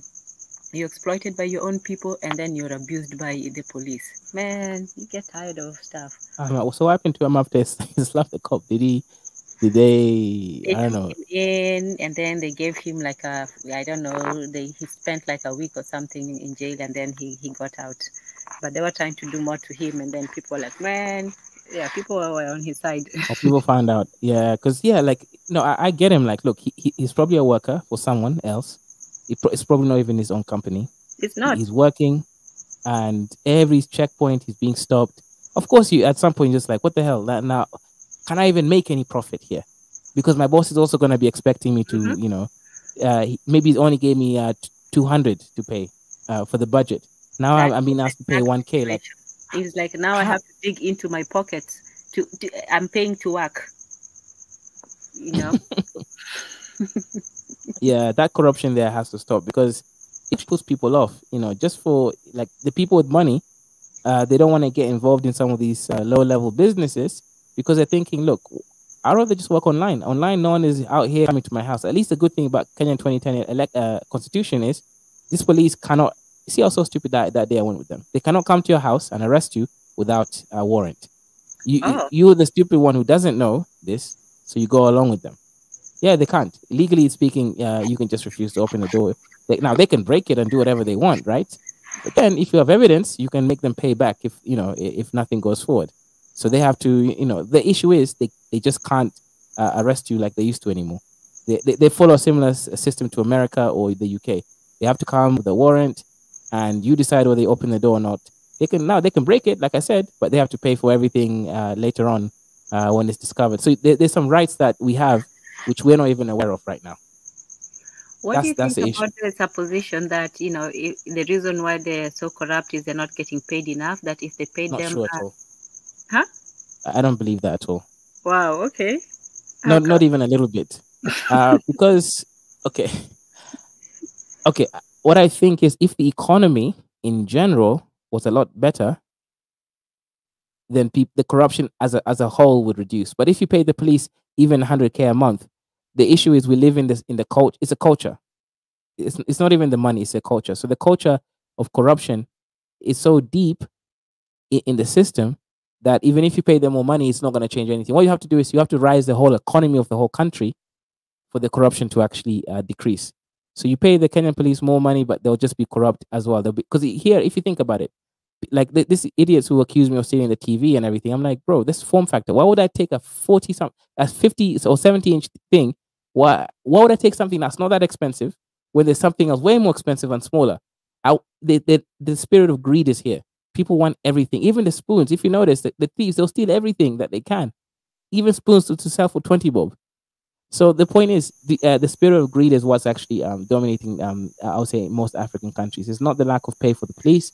It is actually the culture that's of corruption that's at large. You pay police even 200K, they'll still now they'd even be thinking of high level corruption. It's a culture that has to change. I don't think the money will make a single bit of difference.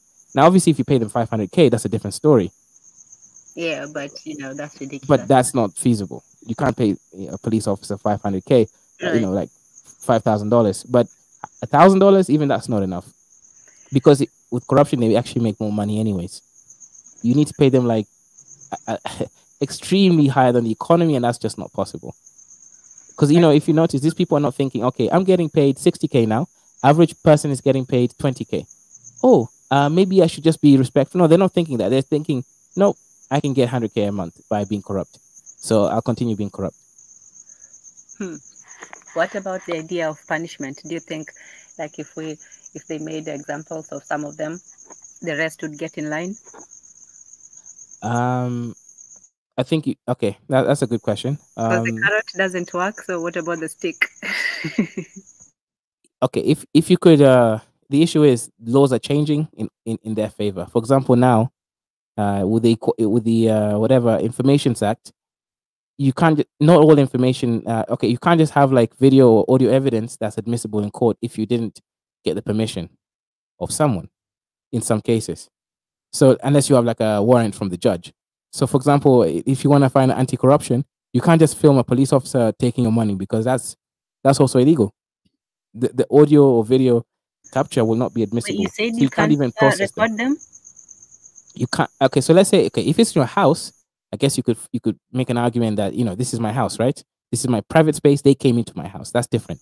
But let's say you're recording them in a public space. You cannot use that without if they don't have informed consent, like they know what you're doing. You can't use that in a court of law in Kenya. So you see, they're already making it difficult to even capture corruption. Wow. Yeah. So I think in theory, yes, if you could increase the numbers, like significantly make more of these people examples. The issue is, like I said, when I reported that guy because the other police were corrupted with the guy who came and drugged me. And that's not all. Actually, apparently he tried to rape my friend who was also in that house at that day. It's very complicated. So the other police refused. That makes me so. Yeah, they refused to take it forward. They say, "Oh, we'll call you on Monday," and this, etc. They never called back. I went back. They're like, "Oh, we can't really get involved with other people's investigations, etc." Simple as that. So the issue is it's a brotherhood, just like America, the Blues. They protect each other. Over here, it's even worse. They really, really protect each other. So yeah, what you have to do is you'd have to maybe have like an equally powerful force that could enforce this. And with the anti-corruption unit, it's not that powerful. Many people don't even know it exists. So it's just education also of like, okay, I can actually go here, and also the successful convictions that those anti-corruption unit has is very abysmal compared to how many cases has been brought forward.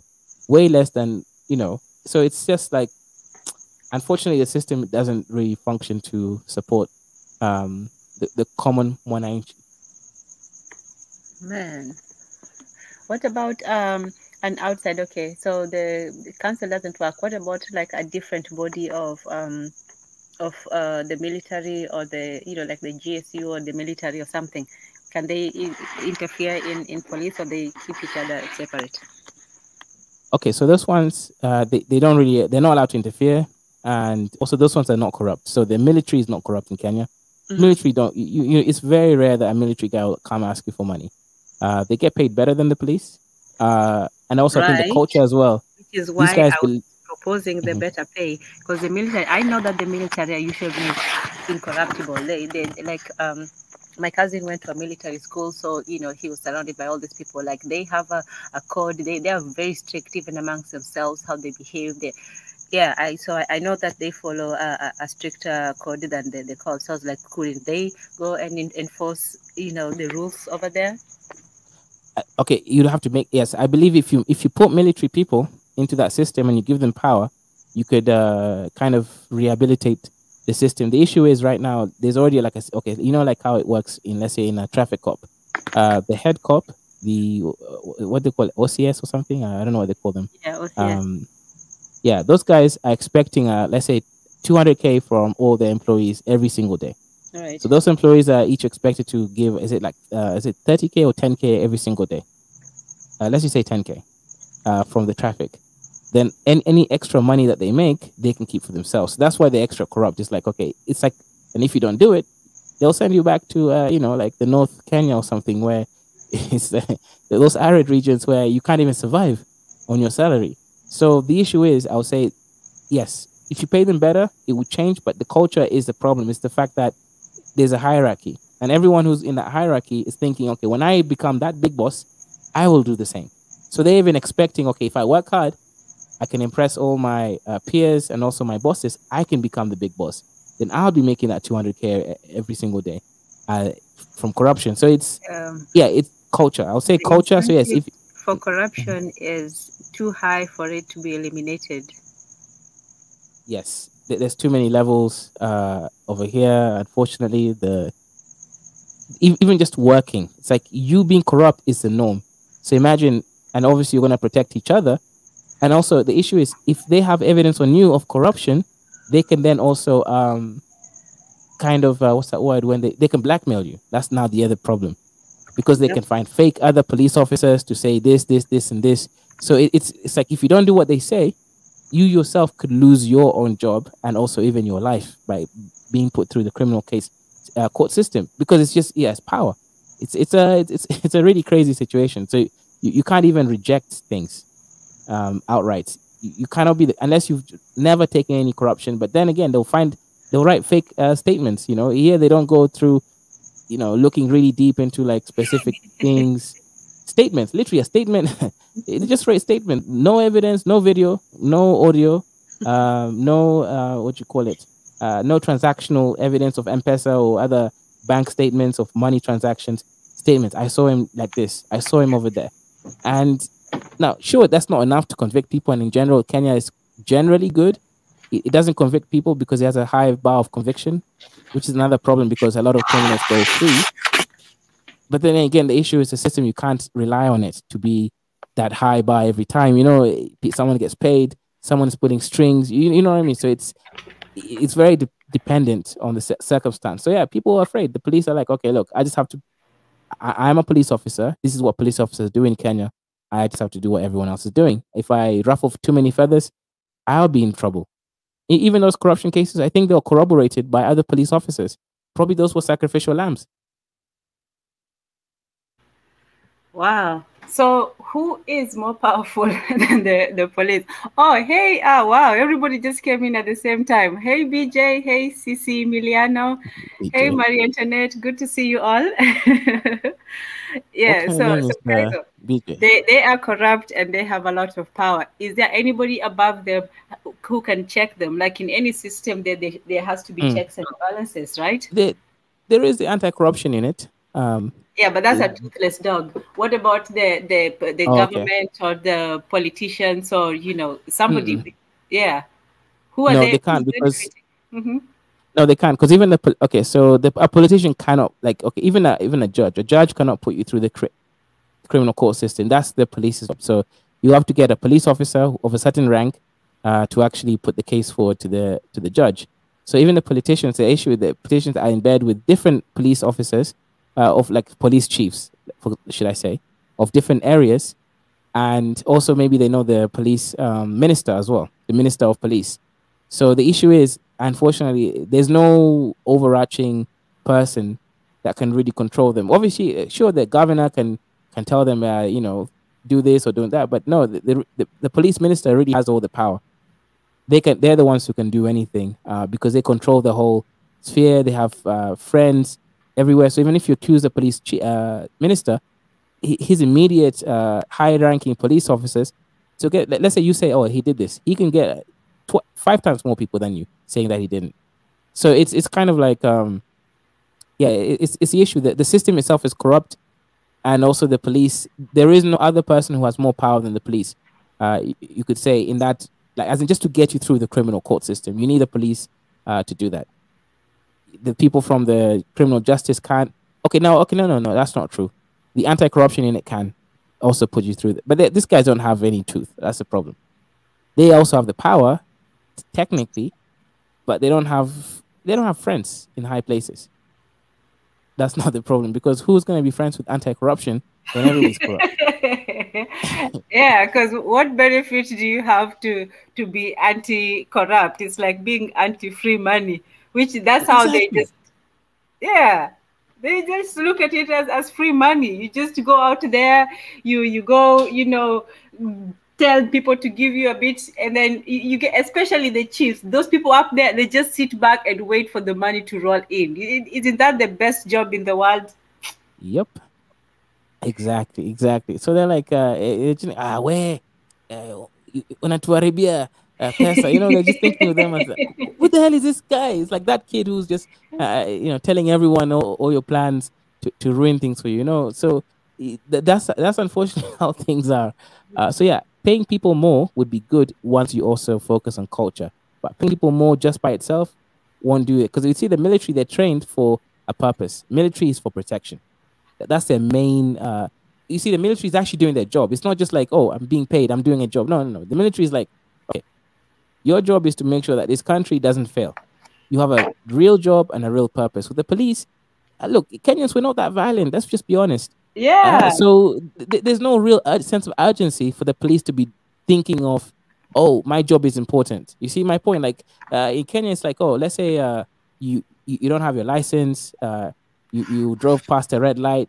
The police are like, look, let me just get some money from you. And if you really don't have money and you're a woman and you cry, I'll let you go. Because they're thinking, look, we don't have this like Western mind. Oh, you broke the law. That's wrong. No. We're like, we can reason at a normal human being level. We're like, oh, Yeah, come on. breaking the law really is That's not a big deal. no. It is not such a big deal. Even if we had, the stop signs and things like that, and then does it make any sense to actually stop at a red light when you're the only person in the intersection? No, it doesn't. It Yeah. doesn't. And Kenyans are going to be like, hang on, why am I stopping here? There's no one here. So they're going to go. And even the police will understand. They were like, oh, yeah, I mean, look, Yeah. I'll just find Makosa, as in, Hey. like, they even think you haven't done any. See, they're not thinking this is illegal. They're thinking you have not done something wrong. Yeah. But This here, is even you run a red light, there was nobody in danger. But just because, it's part of code, this, and nobody even reads those codes. You just drive carefully. There are very few laws and signs. And nowadays, they have a few of them, but there's very few direction. But most of the time, you're just supposed to figure things out and watch what everybody does, Yeah, and true. those roundabouts are crazy, but people manage. Somehow. So like when the turnabouts, like unlike here, how many people are in crashes and stuff like that there? Because here, people sort of do the same thing, and there's stop signs and people run through, and it's gotten to the point now we have these speed bumps everywhere that I don't know if they're working because people don't, are going through the stop signs and stuff like that. But you had mentioned like earlier about the police. I mean, they do have a ton of power, and people understand how much power they have. Because recently, a female police chief got assigned in North Carolina, and the police officers didn't like the fact that she got that position. So they started walking off their jobs instead of them saying, oh, well, you guys don't want to be police officers under this new chief. She's the person we picked. They wind up getting rid of her to appease the police officers. Well, because she's a woman? Yeah, because she's a black woman. And she was the chief? Yep. Well, does she still have her job? No, they got rid of her because the officers walked off the job. Oh, well, if they walk off the job, why don't they just hire new ones? That's if I walked off my job, their job, why is that a problem? If you quit your job, if all of you quit your jobs, and I'm still there, why is that my problem? You're the ones who quit your jobs. So all I have to do is find replacements. In fact, this one would be so easy. It's not like when people go on strike. When they go on strike, then, you're not supposed to bring in the what do they call them? The scrubs? The scabs. Scabs, yes. You're not temporary workers, yeah. Yeah, but they quit. Oh, wow. I'll be in a rush to fill all those positions. As soon as they leave, I'm calling everybody I know. Hey, come down to the station. You're not under arrest. Don't worry. You're not going to be arrested. You're here. You're going to get a job. Call everybody up. We've got free jobs. Yeah, that's what I would do if I was her. Got all these free jobs, people just leaving, people are out of jobs, or people are just quitting jobs. Fill up those positions, lady. Yeah, because there's always somebody on the list. That's what I can't understand, is that the message you're sending with that is like, is not a good message, because you're saying now, we are under the auspices of our police officers, whatever they want, and to a certain extent, that's always been the case. But now you're just being public with it. Yeah. Oh, they're not happy, so we're going to have to let you go. It's what is it? It's causing morale issues among our citizens. That's, I'll say any kind of thing. Our cops would never quit, right, Kaiser? Kaiser went to sleep. He's like, oh, okay, somebody is relieving me. Now I can go off and sleep. He does that. But yeah, our cops, they don't quit. That job pays too handsomely, pays too well. It is too cushy. You get to just get money for free. Nobody's quitting. Nobody's quitting. I think the thing there is, you guys is cushy. Yeah. So of course they're not gonna here, like, especially when you're dealing in some of the bigger cities and with more issues, they quit to go to cushy or cities and make more money. So yeah. Yeah, but their job is still easy everywhere in certain areas. Look, everywhere, there's nowhere, even in the most dangerous, criminally minded place, I don't know where that is, there's nowhere where being a policeman is the most dangerous job. And the reason why is that you're already, okay, some criminals are going to be armed. So if you're in a war zone, then, you're just in fighting war. But if you're in a regular civilian population, you're not going to be encountering people who can out-arm you. By that, I mean people who have more superior weapons than you. So you automatically, as a person of the law, you already have superior, firepower. So if you do manage to somehow get, unfortunately, fatally, something happens to you, that's just a loss that you took. But you had all the advantage, going in. You have a group of well-trained people. You have, equipment. You have all this information and knowledge and experience. So in any fight, I would put them at the top, especially the ones out here. The ones in Kenya, I don't know. But the ones out here, when it comes to that, when it comes to danger, yeah, they already have an advantage. So it's not, if you look at the statistics, it's not the most dangerous. You can't get, you can't. And again, probably it's the mindset of the people where you are, that you honor and respect the police no matter what. No, so because people and despise them. Oh, so he did just say, "I'm going to sleep." So no, he just left. Okay. But we did have a good conversation. I know, but I'm just laughing because it's these morning hours. Yeah, all these people, because I was here actually. If Kaiser didn't show up, I was just going to say, okay, well, that was it for the day, and I was going to wrap up. So by him showing up, he actually helped me, tide over the second hour. So I'm actually glad for that, because I cannot speak to myself for so long. Okay. But we'll be listening, even if you speak it to yourself. So everybody here is Focus is complaining. It's really early over there. I'm like, man, none of you can complain. Nobody here can complain, because California is the earliest place in everywhere.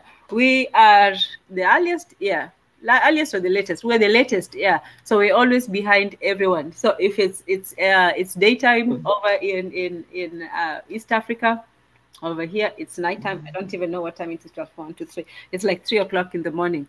So I'm still hoping that we can get the the local Tanzanians. Maybe one of these days, I'll still see if Paul, one of these days, can join. When the Tezi was on the last one, so that was cool. But basically, today I started. We were talking. I was talking to myself about the the ideals that we want. It's peace, love, and unity is in the Kenya's national anthem, and I was just reflecting that I'm grateful that however things turned out, that they were peaceful, that we learned our lesson as Kenyans from the previous elections, and we have managed to become mature and sophisticated, and we have managed to solve our problems in a peaceful manner, and that's a great thing, because it's so easy to devolve into the basic. Chaos. Sorry. It's so easy to go to evolve into chaos. Yeah.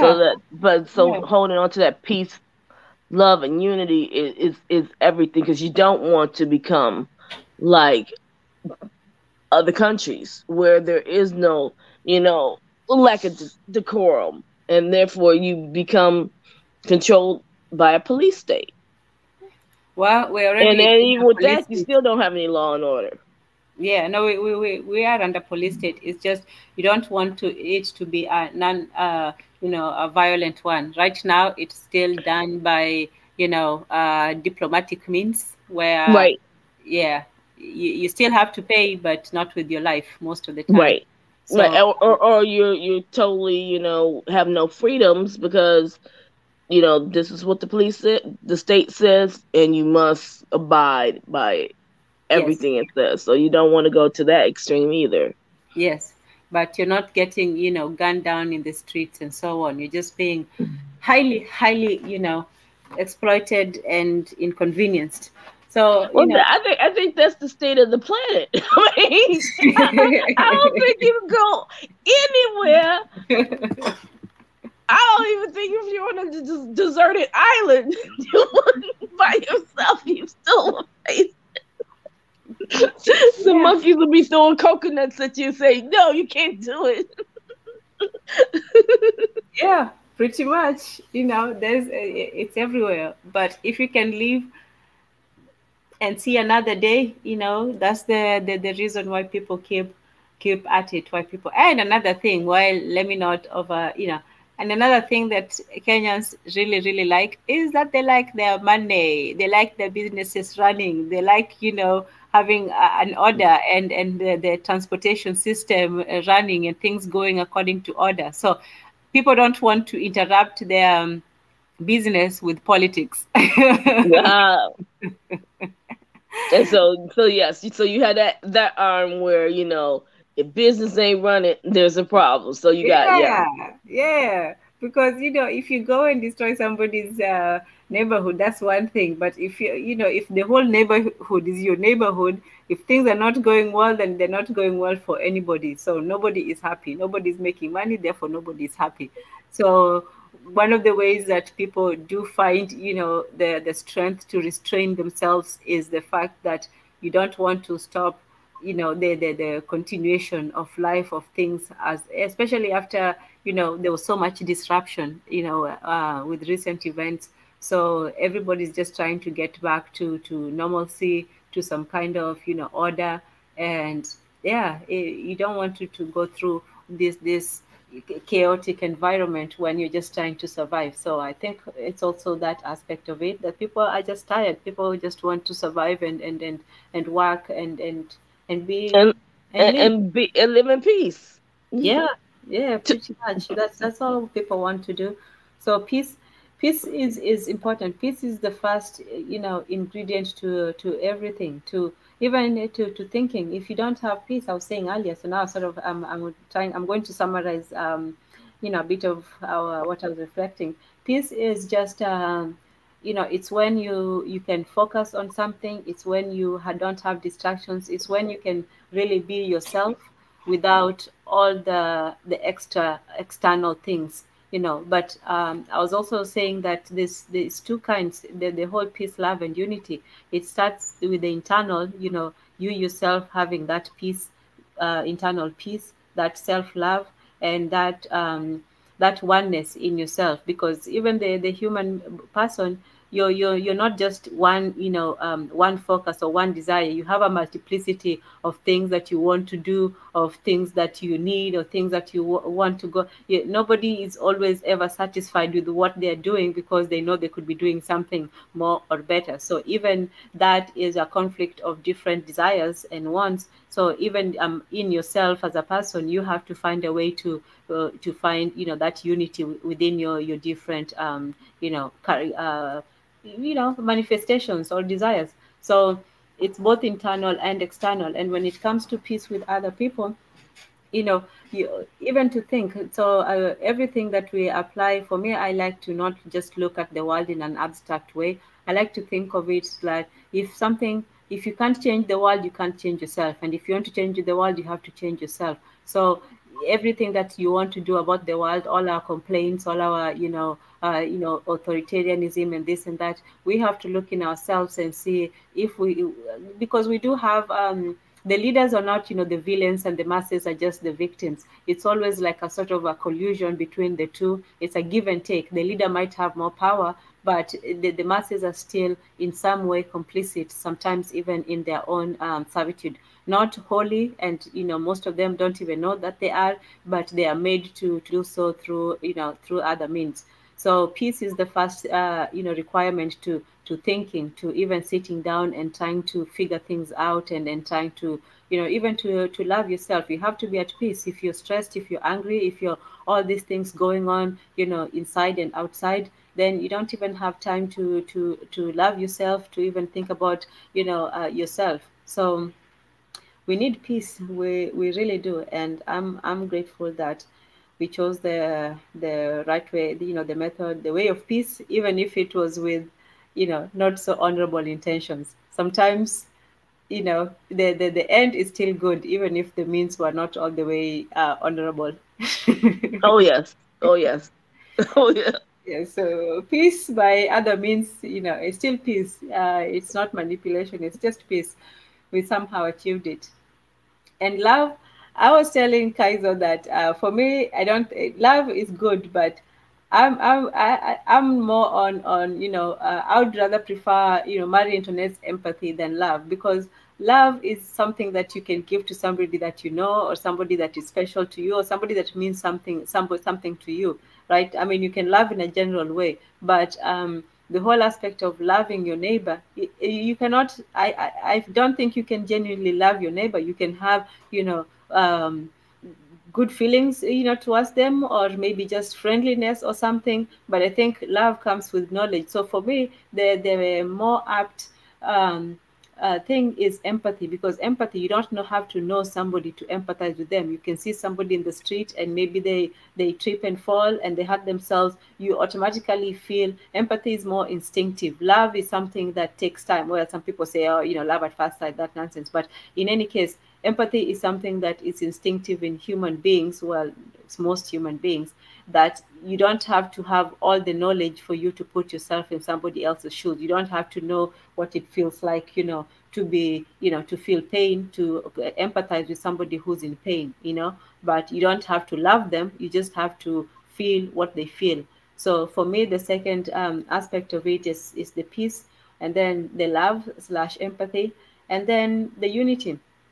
And unity for me is not just we all unity of mind. We all agree to have the same thoughts, or to follow the same path and so on, or the same faith, or the same ideology. For me, it's just unity of purpose. We should more focus on what we want to do than what we believe, or what we think, or what we feel. Because if you're working towards a vision, if you're working towards a purpose, that's more unifying than if you're trying to convince everyone of the same thing. So if you're in a company, whether you like somebody or not, the mission is clear. We're here to make a product, or provide a service, and make money. That's the Yeah, ultimate yeah. fundamental thing. And I think the primary purpose in the job is to make money. So Yep. therefore, you then do, care about the purpose as long as the money. I don't Really have care to about like you may be interested in the product as long as the money is still there. you.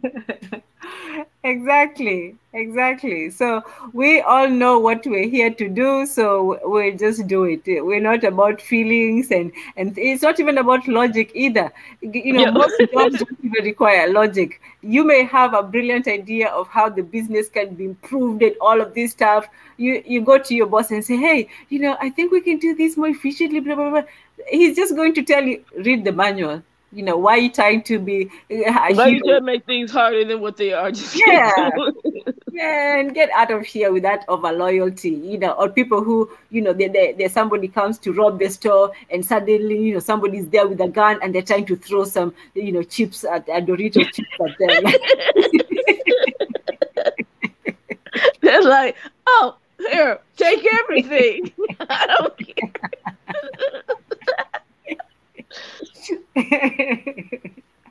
Yeah, dive in front of bullets and stuff, man. Just That's only in the movies. yeah, but I've seen it actually in real life. I've seen people who try to grab the gun or, you know, try to punch the guy or try to do. Man, why? Why? You know, just let him do what he does. You know, you're doing your job. He's doing his job. Let everybody do their job and walk away and go home. You know. Yes. Yeah, his job, his full time, you know, his part time job is to rob. That's what he does. You know, just let him rob in peace. What did we say? Peace.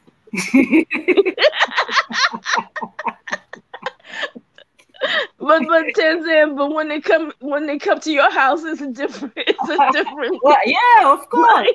That's a whole different thing. That's what I'm saying. But There's a but that's difference. his job. No, no, no, no. His job is to rob me at my job, not at my house.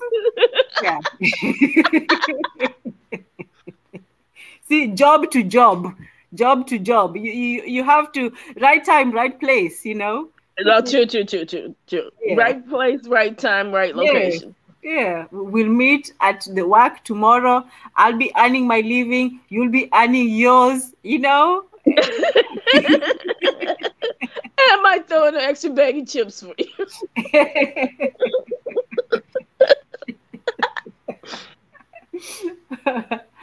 Yeah, people sometimes are loyal to a great fault, but yeah, so work, if you have a purpose, if you have a vision, if you have something that is, you know, is beneficial and serves the interest of all parties involved, that's all you need. And money serves the purposes of everyone: good, evil, meek, humble, arrogant, whatever, ugly, beautiful.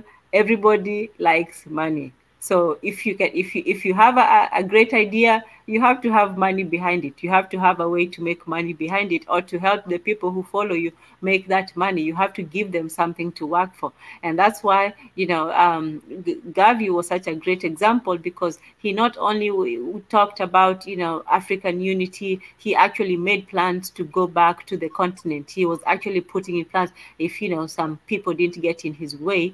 But in any case, even before that, he had opened many businesses, and he helped his followers to also benefit. If you can show somebody and actually give them, you know, a way to benefit, they will, you know, not only believe you, but they'll also appreciate you and you know, respect you more, rather than somebody who just talks. So he showed them how to do it, and he went into it and did it himself. So when we talk, it's not just to talk. We should talk with a view of firstly doing something for ourselves, you know, saying, you know, I want to have a goal, whatever it is. You know, you don't have to say it out loud, whatever, but we have to have personal goals. We have to have goals as families. We have to have goals as communities. And that's how we work towards something. We wonder why we're lost, is because we don't even have a destination. You know, you can't lose if you don't know where you're going. So even But then we're also lost because a lot of people have decided to not have purpose, to not have vision, to not have goals. Tell me what you want me to do. So we're, you know, because that's the thing about, you know, the metaverse, the YouTube, the social media. You tell me what to think. You tell me what to wear. You tell me how to act, and I will just do it. I mean, people literally have gotten lazy to the point that they're not, they're just being guided around like zombies. Don't Yeah. make me think. Don't make me do. Don't make me have a purpose. It's too much work. Because and people don't have peace. That's another thing because we live in such a chaotic world without That peace. a lot of people don't know what peace is. Yeah, yeah, without peace, you cannot think. People think that peace is just this wishy-washy, feel good array, sailing down, the ocean kind of thing. No, peace is just the absence of stress, the calming of the tension. It's like breathing. When you breathe in and then when you breathe out, that feeling is just like, yeah, you breathe every day. Like, somebody was saying, what's the point of yoga? I already know how to breathe, but that's not the point. You But they breathe. really don't. They really do. I mean, it's like people don't understand how important peace is. Hmm. And once you come out of that chaos and you go into peace, you're like, oh my God. It's like, I never knew. This Hmm. is so freeing. Hmm. But we stay on that little hamster wheel running so fast that we never slow down, and we think that's what life is. And we feed it with all these other kinds of things that half of it is destructive in order to keep us on that hamster wheel to move even faster and faster and faster. And then we sit down and really just calm down and just relax and breathe. You're like, wow, I never knew life could be like this. So people need to find peace, discover peace. That should be our goal. Yeah. Well, like I said, if and you're saying that people don't know peace, it's like freedom. If you never tested it, you wouldn't know how to head towards it. You wouldn't even know that that was a goal you're supposed to work towards. Like I know I've said it several times, but and it has been said several times. Harriet Tubman's, I know I'm paraphrasing it, but she said something like, "I freed 100 slaves, and I would have freed 100 more if only they knew they were slaves." Most people really they know, but they don't. It's like you're saying with the zombies. Zombies, they're alive, but they're not. So they can sort of walk around and function, and they look like human beings, but in essence they something is missing. Something is missing from the consciousness. So the people, for people who don't want peace, either the two ways of seeking peace, because I was saying, how can we find peace or how can we create it? There's only a two. If you knew it and you want to go back to it, that's one way.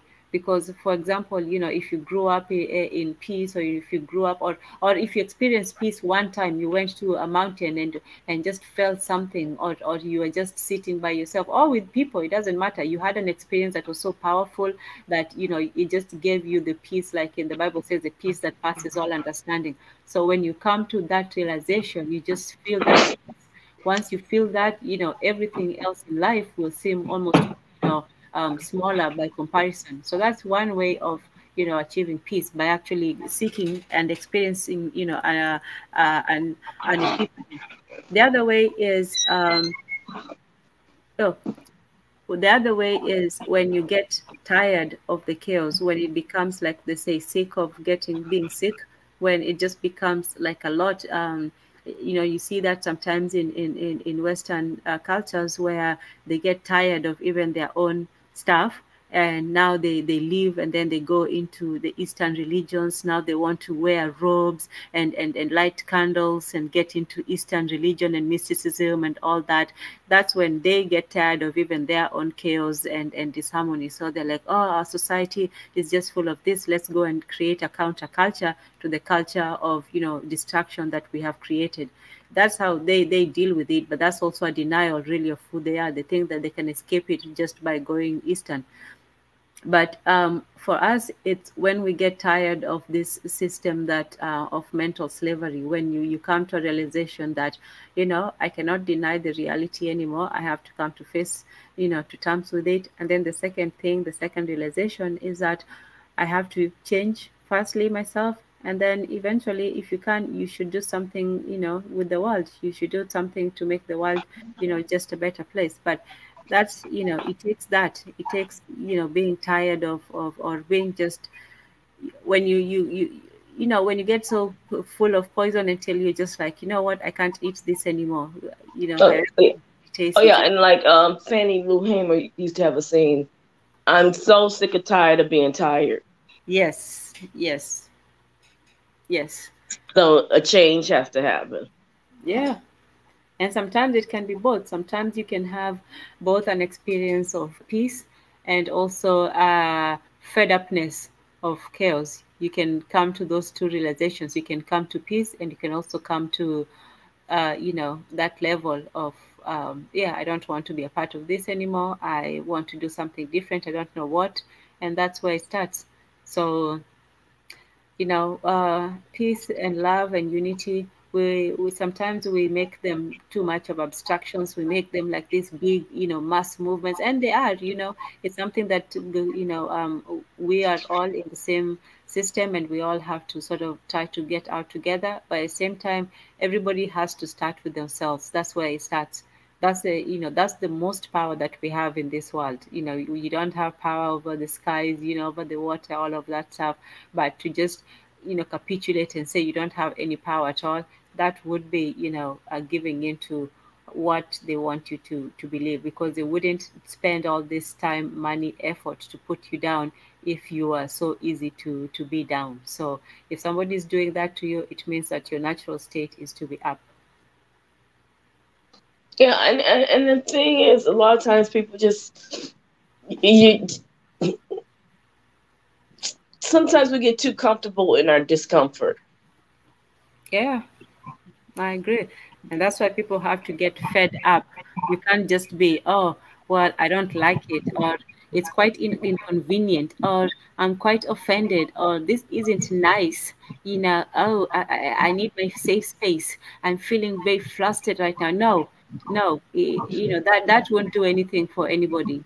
It has to be a time where you say, no, no more, and you just say, I have to do something different, and that comes with any, life changing event. And that's why we should always personalize these things, because if we don't make them about us as individuals, this mass pointing to the masses or to the leader or to these concepts, while they are true, sometimes people also use them to shift blame, or not blame, to shift responsibility from themselves, to say, oh, well, I can't do anything. Why can't there be a leader, coming up and so on? Yeah, you'll still be there waiting for a leader. But in the meantime, what are you doing? If that leader comes today, is he going to find you ready to be a good follower? That's something. Or, not a follower. Unfortunately, these terms always sound so, negative, but whatever. But, are you going to be ready for that person that you wait so anxiously for? Because we've had those people before. And what do we do? Some people, follow them, and then their lives become better. And then some people are like, oh, I'm too, I don't trust this new person. And then some people are just, I don't care. So when we talk about, oh, somebody should do this, or the leaders should do this, or so and so on, we have to start, with ourselves. We have to say, what can we do, or how can we change our mentality? We say, oh, our people are under this mentality. How can we change our mentality? We are all under, it to some extent. It's a daily process of, reprogramming or rethinking differently, because nobody just came to this realization just by themselves. It takes something that happens, or you start seeing things in a different way, or talking to people, or just reading books or listening, and slowly your eyes start getting, opening, because before you knew, but you didn't really think about it. But now when you have that peace, then you start to think. And the thing is that we all have to do. I mean, if you have a great leader, you still have to keep doing the work. Yeah. Oh, he's in there, it's his fault. No, we have to, because what a leader needs, and that's one thing we people don't realize, is the leader is only as strong as those people who are following. If the people don't follow, then how can the leader lead? So therefore, you have to put your thoughts and your needs and your objectives in there. Because if you just sit back and just do nothing, when he started leading you into chaos, how can you complain when you have not done anything to voice? No, this it has to be this way. No, this has to be done that way. No, we need this. No, the people are demanding that. No, this is going to be better for our children because they need this. But if you sit back and just watch, be a stand, watch and stand by, and just look at the action, then you're gonna be led down to down a tunnel to destruction, because we need each other. One thing doesn't work without the other. Yeah, absolutely. So, even when we talk about peace between, different groups, or, all these, these are manufactured wars. There has never been, a war between African men and women. When there's no, this is something that we take from them, this whole feminist thing. We borrow not only their ideals, but also their fights. Like we even fight their fights for them. But in any Yeah, case, yeah. yeah. And it, So, and then I don't know. I'm just looking at America as us. I don't know if it's the same thing in Africa, but we're constantly fighting somebody else's battles. And yeah. I don't get this. Why are we could be adamant. Let's get, something goes, well, we must sit there and fight for this, because this is unjust. When are we going to start fighting our own battles? Mm-hmm. Because other people, they got, I don't blame them, because why should I fight this when they going to go out there and do it? But they have the same energy. They have the same breath. They still have the same mind. They're able to fight their own battles. We need to start fighting our own. Absolutely. So these things that we seem to go on and on and on about. The first thing that I say is that internal, we have to work on ourselves first before we even start, dealing with other people, with each other. We have to work on ourselves.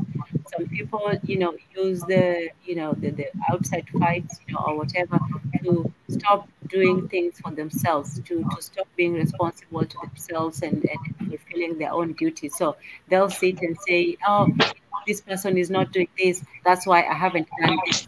No, this person did do this, that is true, and they should have, but they are not doing something is not a reason for you not to do it. Two wrongs don't make a right. You can't say, oh, the reason why I'm not a good person is because that other person is also not a good person.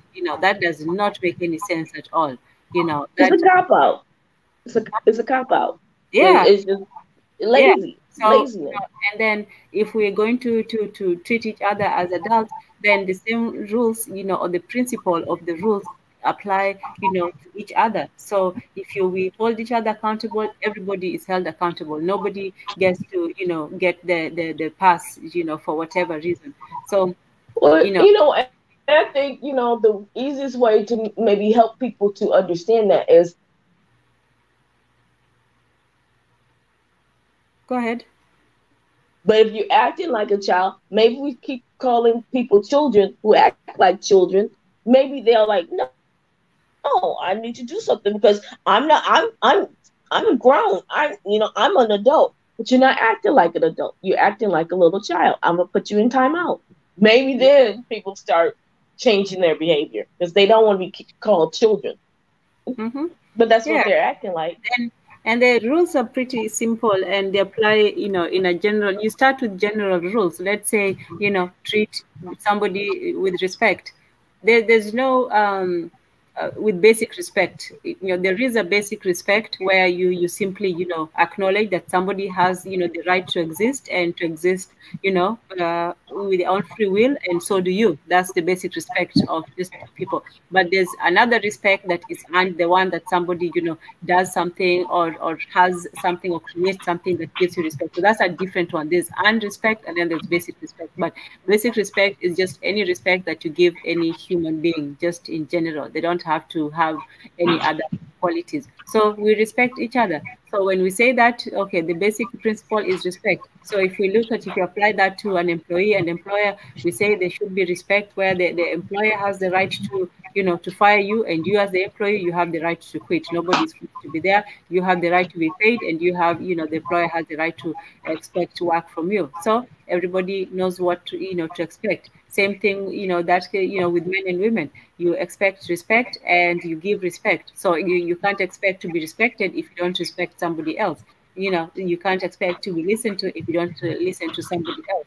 So these are simple rules. It's not, being gender biased or bashing one on another, or being, pro employee or pro against. It's just simple rules. If something applies and we're all adults, that's what it is. And then if we say, that you can't blame your misbehavior on somebody else. That's all. That's a simple system. If you're an employee and somebody comes and spills the water on the floor, right, and then you just go and walk all over it and just make an even bigger mess. Yeah, they shouldn't have spilled the water on the floor, but you, using your logical mind, you shouldn't have been walking in there with muddy boots just because the water was there. Either you say section the place off, or you clean it up, or if it's not your problem, then you go tell somebody. But just because somebody does something bad does not justify you doing something bad as well. So, men who say, oh, women, they're this and that, and that's why we're this and that. No, you're not supposed to be using women as your standard. Same thing with the women. If the women say, oh, men are no good, no, no, no, no, no, no, and that's why we have to do this, then no. If the men are not doing good, that's not an excuse for you to do bad either. So we have to stop giving each other this corpus based on other people. The men have to go and say, what do we need to do as men to do this? And women have to say, what do we have to do as women? What do we have to do for the children? So everybody takes accountability when it comes to it. Blaming somebody else or looking at the other person is just pointing fingers. We're never going to move forward. So that's why I said, if you want to live in peace with each other, we have to be at peace with ourselves. We have to look accountable, and we have to have standards. I mean, yeah. the problem now in this world But is the the problem standards is are so most people, low that now they're trying to lower it. How much lower can these standards get? but standards Because for they who though? No, BJ, but standards for who? Most people have high standards for other people, but they don't have high standards for themselves. Somebody, exactly. yeah, it's easy to put standards on other people. I want this and that. You should be this and that. But the more important standard is, firstly, not your standards that, oh, I want this and that. It's like, what standards do I want to meet for myself? What do I want to be? Where do I want to go? It's not about the world or whatever. It's you yourself putting those standards and goals for yourself. So Yeah, what I'm saying is that we can't go anywhere, abstracting things or pointing fingers or looking at somebody else. This has to start with ourselves, and not oh because yeah, you're trying to feel bad or you're trying to beat yourself over. You're supposed to also look at the good things in yourself. People sometimes think that, introspection or just, thinking or looking inwards is going to be this thing that, oh, you're just, raking up evil things or painful things or trauma, things like that. But no, sometimes when you sit back, actually you think of good things. You actually think of good ideas, or you think about good memories, or you think about somebody you haven't thought about in a long time. Like, oh wow, I need to call somebody and talk to them and things like that. So just going inside yourself is not always like a negative thing. Sometimes you no. And then someone had told me, again, when you are pointing your finger at someone else, there's three fingers pointing back at you. So then, therefore, you need to work on those three fingers before you start focusing on the one.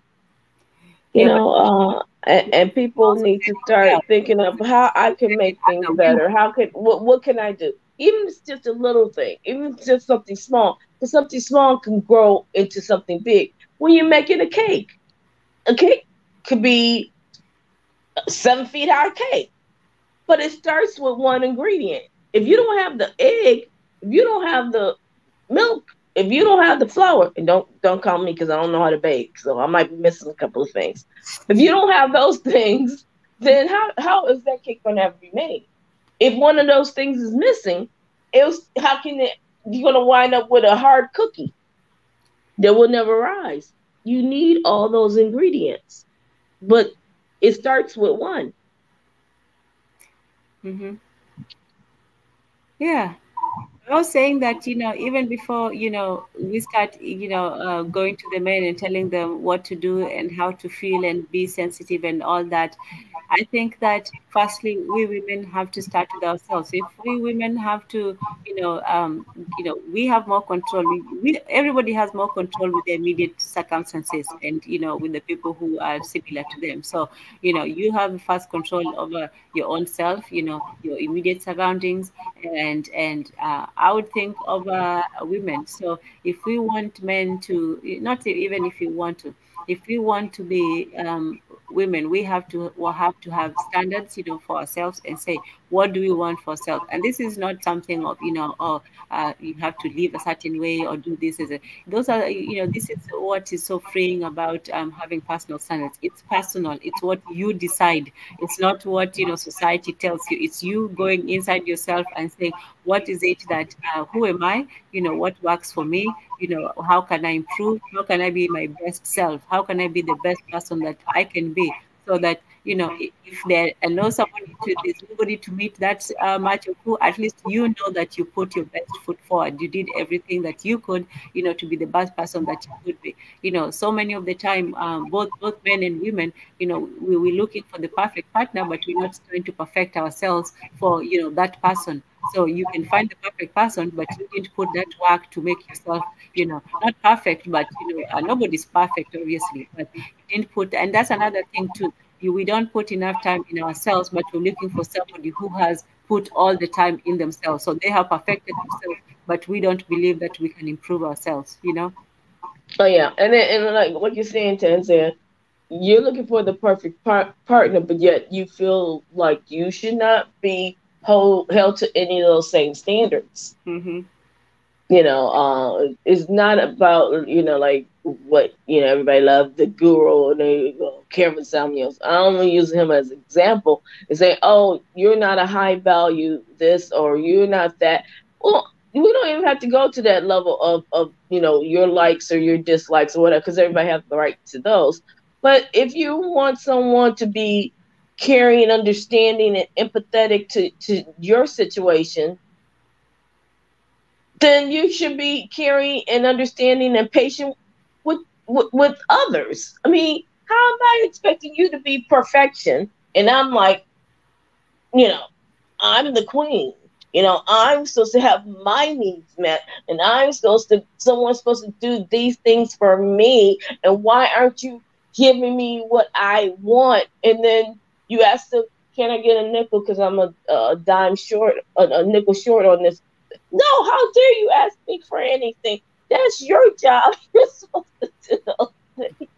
And I'm like, I just don't understand it. How can you want something for someone else, but yet you refuse to give the same thing? Yeah, you have to give yourself that first before, you know, you seek it in. Well, even with happiness, you have to be happy first in order to make somebody else happy. You can't be all miserable and then expect some happy person to come and just make you happy. Why should they make you happy? Why should they reduce your happiness to increase, to reduce your misery? And most of the time, people who are miserable, you can't make them happy. You can only make them less sad. So, what's the point? But in any We fall into too many these fairy tales. We fall into, well, this is not what it says in the book, and this is not how it is on TV. And look at what they have. But you're not pulling back the curtain and seeing what they have to do to get what they have. You're not looking at the reality of what everybody's day to day existence is. No, we think, oh, it's just supposed to fall into our laps. All we have to do. God tells us to be prayed for it. It's just supposed to happen. I'm not supposed to have to do nothing. And it's like, are you for real? man, people people make life both harder and easier than it should be. Yeah, it's simple. It's simple. And sometimes you just have to stop making it so hard. If it doesn't feel right, walk away. If they're not making you happy, walk away. Well, they're not If you, supposed if to you, make you happy. You're supposed to be happy. And then, if somebody doesn't share your happiness, because you're supposed to be, if you wait for someone to make you happy, you're never going to be happy. You should be happy, and then somebody shares your happiness, I think. exactly. Yeah. And if they can't share it, then walk away from it. Yeah. Yeah. So, all this, it starts with ourselves. We have to do the We hard have to do the work work of, within ourselves. Yes, we have to start looking at what is going on with us. If there's childhood trauma, or if you've been through trauma, you have to start sit down and work on how to either change it, work through it, or find the pieces that you can live with and keep changing those things until you can be a whole person. Because not, we're living a planet that there is no such thing as perfection, of course. And there's some things that you can never really completely let go. But can you find a way to work through it and live with it to a point that it's not going to affect your everyday existence? Because if you don't, you're just going to eventually self destruct. You're going to self destruct through alcohol, you self destruct through drugs, you can self destruct through toxic relationship, you're going to self destruct through what you're going to find those things that keep that trauma alive when you need to try find those things that's going to help you to cure it or destroy it. And it's just your choice, and everything is our choice. We choose sometimes choose the things that we're dealing with. It's not other people who are making you do these things. You're choosing to do these things, and like yeah, you said, it starts with us.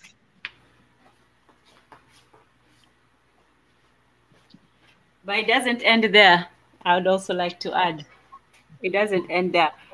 Some people are afraid to go, inward, into their psyche, into their minds, and so on. And then some people go in there, and Oh then yeah, they, it's a scary place to be. I mean, it's scary. It's scary. Yeah, it's hard. It's hard dealing with your crap. It's not hard to live with it, but it's hard to deal with it. yeah, and it's easier to run away from And it. then to try to change it, yeah, that's called, it's again laziness. It means you have to sometimes do some work, but in Because the let me end tell you of this. it, it's worth it. Because let me tell you this. When you look at, especially, I see it more in American women, but when you see some women who are really either they don't want men, or they are very angry with men. Even women who are in relationship, they could be very angry, they could still be with a man, but they're very, very angry. And a lot of the times it's not even that person who caused that pain. Sometimes it's an ex, sometimes it's a bad childhood, sometimes it's a family member or whatever. And they don't deal with that pain, and so for them it keeps repeating and repeating, and so they continuously seeing men who do things to them, and sometimes they also become as You want sorry, I'm sorry, BJ, I didn't hear what you said. to Oh, okay, maybe yeah, so they haven't dealt with a lot of their issues, a lot of their pain, a lot of their experiences, and so they end up self-sabotaging. They're not only their relationships, but also their children, who get into such a situation and an environment. So this is why it is more important to find that that healing within yourself first before you seek it within somebody outside, to somebody else. You can't find that peace outside if you don't have that peace within. But So Tanzan, the thing that people do not want to accept and do not want to realize, and it's not because you're older, you know these things. Because no, I figured that out long time ago. Is that if you do not work on yourself and your issues, whatever those may be, because Tanzan's issues are different than BJ's issues, what are different than any other people's issues. but those issues are still on to us. If Mm-hmm. you do not resolve those issues never go away. Don't Yep. matter how many days, don't matter how many moments, and it will keep circling and circling you until you deal with it. And you wonder why. I've been in all these different relationships and none of them work because there's something in there that you have not resolved. And until you resolve that, you're not going to move forward. Yeah. And you're Because not. if you see a pattern keeps repeating itself, that means something in there needs to change. Once you change that, the pattern will stop. And what people don't realize, they can take 30 years of their life running around in that same circle and can't understand why things. No, it's not why things don't change. It's something in that you must change. It's something that you need to let go. It's something you need to do different. It's something you need to release. And until you release that, you will keep going in that circle time and time and time and time again, over and over and over again. And that's the one thing about God that people don't understand, is that there's a lesson to be learned. Mm-hmm. If you're not willing to learn that lesson, you're going to keep, just like in school. Look, I can't pass algebra. Well, if you can't pass algebra, you're going to have to keep repeating it. Why does the teacher keep putting that? Because you will not keep learning that. You will not go to the next level until you complete the Mm-hmm. lessons you need to learn in the level that you're sitting at. Yep.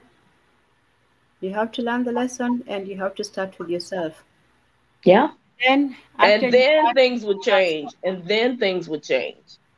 yeah, but you don't stop there. That's what I was saying earlier, Yeah. that people do go into, the abyss, and it's hard for them to come out. It's hard for them. They get wrapped up in the pain, the trauma, the self, the navel gazing, the constant self analysis. They basically become obsessed with themselves. It's not the whole idea is not to just go in and love yourself. The whole idea is to go know yourself, both your good and your bad. And some people, yeah, people, I think everybody needs, some sort of mental But you have to resolve it. The problem is that you can get self-observed, self-obsessed, dwelling on your issues, dwelling on your problems, dwelling on the things that were not done right to you, dwelling on the fact that so and so did this to me when I was 6 years old, and whatever. hmm If you don't resolve it, it will keep repeating itself. hmm God is always about resolution. Repent, move on. Repent means to stop. Repent means to change. Repent means to do something different if it's causing you problems. If you sit in that, it will not change. Absolutely. And sometimes people have to go into the mud, into the dirt, into those things that feel uncomfortable, and in order to get to the next level. Because if you don't, you're going to bring that same stuff to the next issue Yeah. instance. If you don't, you're going to find yourself, oh yeah, I keep changing jobs and keep having the same problems. You have to start looking at what are the problems within yourself. What are the things you need to fix? What are the things you need to change? What are the things that are working? What are the things that are not working? And once you start doing that, then you can move to the next step. But if you What don't is the next resolve step? those issues, it's rinse, repeat, rinse, repeat, rinse, repeat, and you will never get out the washing machine. hmm Yeah, Brother Focused agrees with you. He says, you're right. He had to learn the hard way, and he's still learning. Yeah, we all are. We all are. Yeah, It's yeah, and some things you're gonna constantly have to learn, but if you don't do the work, it'll never get better. Doesn't mean because some problems never get resolved. Some problems you just have to adjust and pivot and find yeah, another way of doing things. yeah. But Because again, if you sit in that same class forever, how you gonna get to the next level too? That's right. See, we think it's gonna be final and over, and I dealt with it. No, it's gonna pop back up.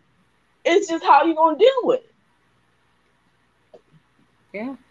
You And a know, lot of people will don't that want bully to. who beat you up in the sixth grade, who's now CEO of whatever, if you don't get past the fact that it was a sixth grade that it happened, let it go. Oh my goodness. I don't know how many stories have been done, how many movies about bullies and past bullies. Like, how do these people have space in their heads for such trivial things? Like, yeah, you're bullied, but you were a kid. I mean, oh man. Anyway, I don't want to trivialize people's experiences, but man, man. He stopped me from being a success. No, you got to let that go. Some things you just have to let go. Yeah. Some things you have to say, And "Uncle, even I've been if it defeated. was really Okay, let like, me walk away from it." yeah, and even if it was like really, really painful, I'm not saying that, those things are not. I know that it can be really hard, especially for a Oh child. yes, Even if it was not, if you're an adult, you have a choice. Okay, what do I want to do? Do I want to seek vengeance or do I want to let it go? If I'm so mad that, yeah, go ahead and start plotting and planning your vengeance and going through all that elaborate process. But then if you're like, man, I'm mad about that, but what can I do? And just move on with your life. Like, you haven't moved past a sixth grade beating, man. That's man. But anyway, so the second step, as we were saying, is once you go, you deal with yourself. Then the second thing is to deal with others, to find that peace with other people, because yeah, it's not easy to be at peace with yourself, but it's even more trickier, to deal with others, because you're dealing with people who may not have done the same, inner work that you have done. You're dealing with people who may not see things as you do. And so it's just those differences. You have to come to terms with them and see. And different people have different ways. You may be peaceful with one person, and the other person, your energy just doesn't feel right. So, right. so Yeah, look. and again, peace does not mean that you just that what they did was right. Peace does not mean that you just accept it all. Peace means you learn to live with it and you learn to not allow it to control you, Mm-hmm. and you move on. Yeah. Peace is Because actually really hanging on to all that self-control. toxic stuff is not doing nothing but hurting you. That's why they say, you know, you know, you forgiveness is not for them, it's for you. Forgiveness is not even, even not, because again, we get caught up in the word and terminology. Forgiveness is not about them. It's about you saying, okay, you did this, it was wrong. In many cases, it is unforgivable, but I'm not going to let it control me anymore. Well, I think that I'm you can moving still on. not forgive and still have peace. You can be Yeah, at peace with not forgiving. I yeah, think yeah, that that's still an option too. Peace yeah. is being in control of your thoughts, feelings, and actions. So that means that however you're reacting to things is the way that you feel is the best way to act. So let's say, somebody does something to somebody, to you or to somebody, and you're really, upset about it. So your options are to either, do something about it, which means you're physically going to do something, or you're going to hand it over to somebody to do something about it. And usually that's what people do. And then you're going to let it go at that. If they do, their job, then you're going to be satisfied. If not, you might still angry about it. But you can stay as angry as you want all your life, but you don't have to go do anything about it. You still don't forgive, but at the same time, you're at peace. This is a decision that you have made. And some people say, okay, well, for me, I like to, I don't like to have grudges, and I'm more at peace if I forgive. And if that's what you want to do, then do that. But don't forgive in a way of, oh, being nice about it just for your own sake, like you said. But for me, I think that if for you it's not in your nature to forgive, and you have looked within yourself and you have said, no, it would not be right for me to forgive this person. It goes against my moral standing, my selfhood, my personhood, everything I stand for, to forgive this person. No way. and you're still at peace with it. You know, people, they just have people, some people haven't forgiven some people, and they're still cool. You know, not Yeah, forgiving is not yeah, as yeah, painful as people make it out to be. It depends yeah. on your person, who you are, you know, your emotions and so on. So yeah, the main thing, peace, is simply being in control of your reaction, and knowing your character well enough to, you know, to decide, to judge, this is who I am, this is how it's best for me to react in this situation. And Yeah, you're and sometimes the easiest thing to do, and sometimes the best thing to do is just to walk away. And walk away does not mean sometimes physically just walk, because some things you can't physically walk away from your family. You can't physically walk away from your mother. You can't physically walk away from certain instances. But walking away means just letting that go and moving on. awesome. Yeah, some Because even if you could physically go to another state, that's still going to be your mother. That's still going to be your sister. That's still you. Certain relationships you can't completely sever, but sometimes you just have to find a way to just say, okay, those things happen, but I'm not going to let them control me hmm. and control my life anymore. Well, yeah, but I still think that I'm going into a different I don't direction. give everybody, you know, all that complete pass. I still think that if somebody does something to you that is unforgivable, you have a right, no matter who they are, to just walk away and cut off contact, even if it's somebody that is really close to you. Because if they were that close to you, they wouldn't do that to you in the first place. But that's just me. Focus says Right. you're all No, no, right, but no, no. Absolutely, absolutely. No, no, absolutely, Tanzan. But I mean, in walking away is within yourself to say, okay, yes, this is what you've done. I'm not going to deal with it anymore. I'm not going to dwell on it anymore. I'm going in a different direction. yes. You are who you are, and I have to accept the person that you are. And if Hmm. you love being that, that's okay. Yeah, and But that's I part do of not have respect. to contribute to it. I do not have to entertain it anymore. I do not have to be a part of that Mhm. anymore. Yeah, and like I said, You when do not have it's like stop paying rent in a building that you don't even own. that's right. You're not even occupied there, and you're still paying rent there. Right. So, Yeah. free up that Basic space. basic principle applies to all relationships. Like I said, if respect is an important principle, that applies whether it's, you know, brother, sister, whether it's cousin, whether it's nephew, niece, uncle, whatever, whether it's married people. If respect is something that is important to both people, then it applies either way. So if your sister or your cousin did something that was Yeah, highly unforgivably disrespectful, then yeah, you have a right to say no. I can't be in your presence. I don't want you in my life, and that's it for you. Um, Let yeah, me just see what Focus was saying. Sometimes the challenges and issues are really blessings over time, or is there to prepare you for your mission. Yeah, definitely. yeah, Because yeah. sometimes something that Because might be sometimes you have to learn from things. difficult, yeah, it's really sharpening your metal. I think it's a reason for it to prepare you for who you're supposed to be. Yes, because nobody became great by being spoiled, by avoiding, you know, challenges and pain and all the difficult situations. You become great by overcoming them, not by avoiding them. So sometimes even those things that we find to have been maybe difficult, traumatic, painful, it's not to celebrate them. Nobody wants to go through, you know, any of that. But what is important is that you overcame and you're still here and you're still, you know, a decent person. And if you can still maintain your decency amidst, you know, all of the things that happen to each of us, you know, it's a badge of honor. This is something that we should celebrate. You know, we shouldn't wallow in the pain, because sometimes what also Right. happens, people And I think love with sometimes pain, and people they get misconstrue the fact that you have found peace within yourself as if that's a bad thing because you should still be angry, because they sometimes we feel like anger and reaction and being loud and being boastful about a situation on a constant is showing ownership and control over it.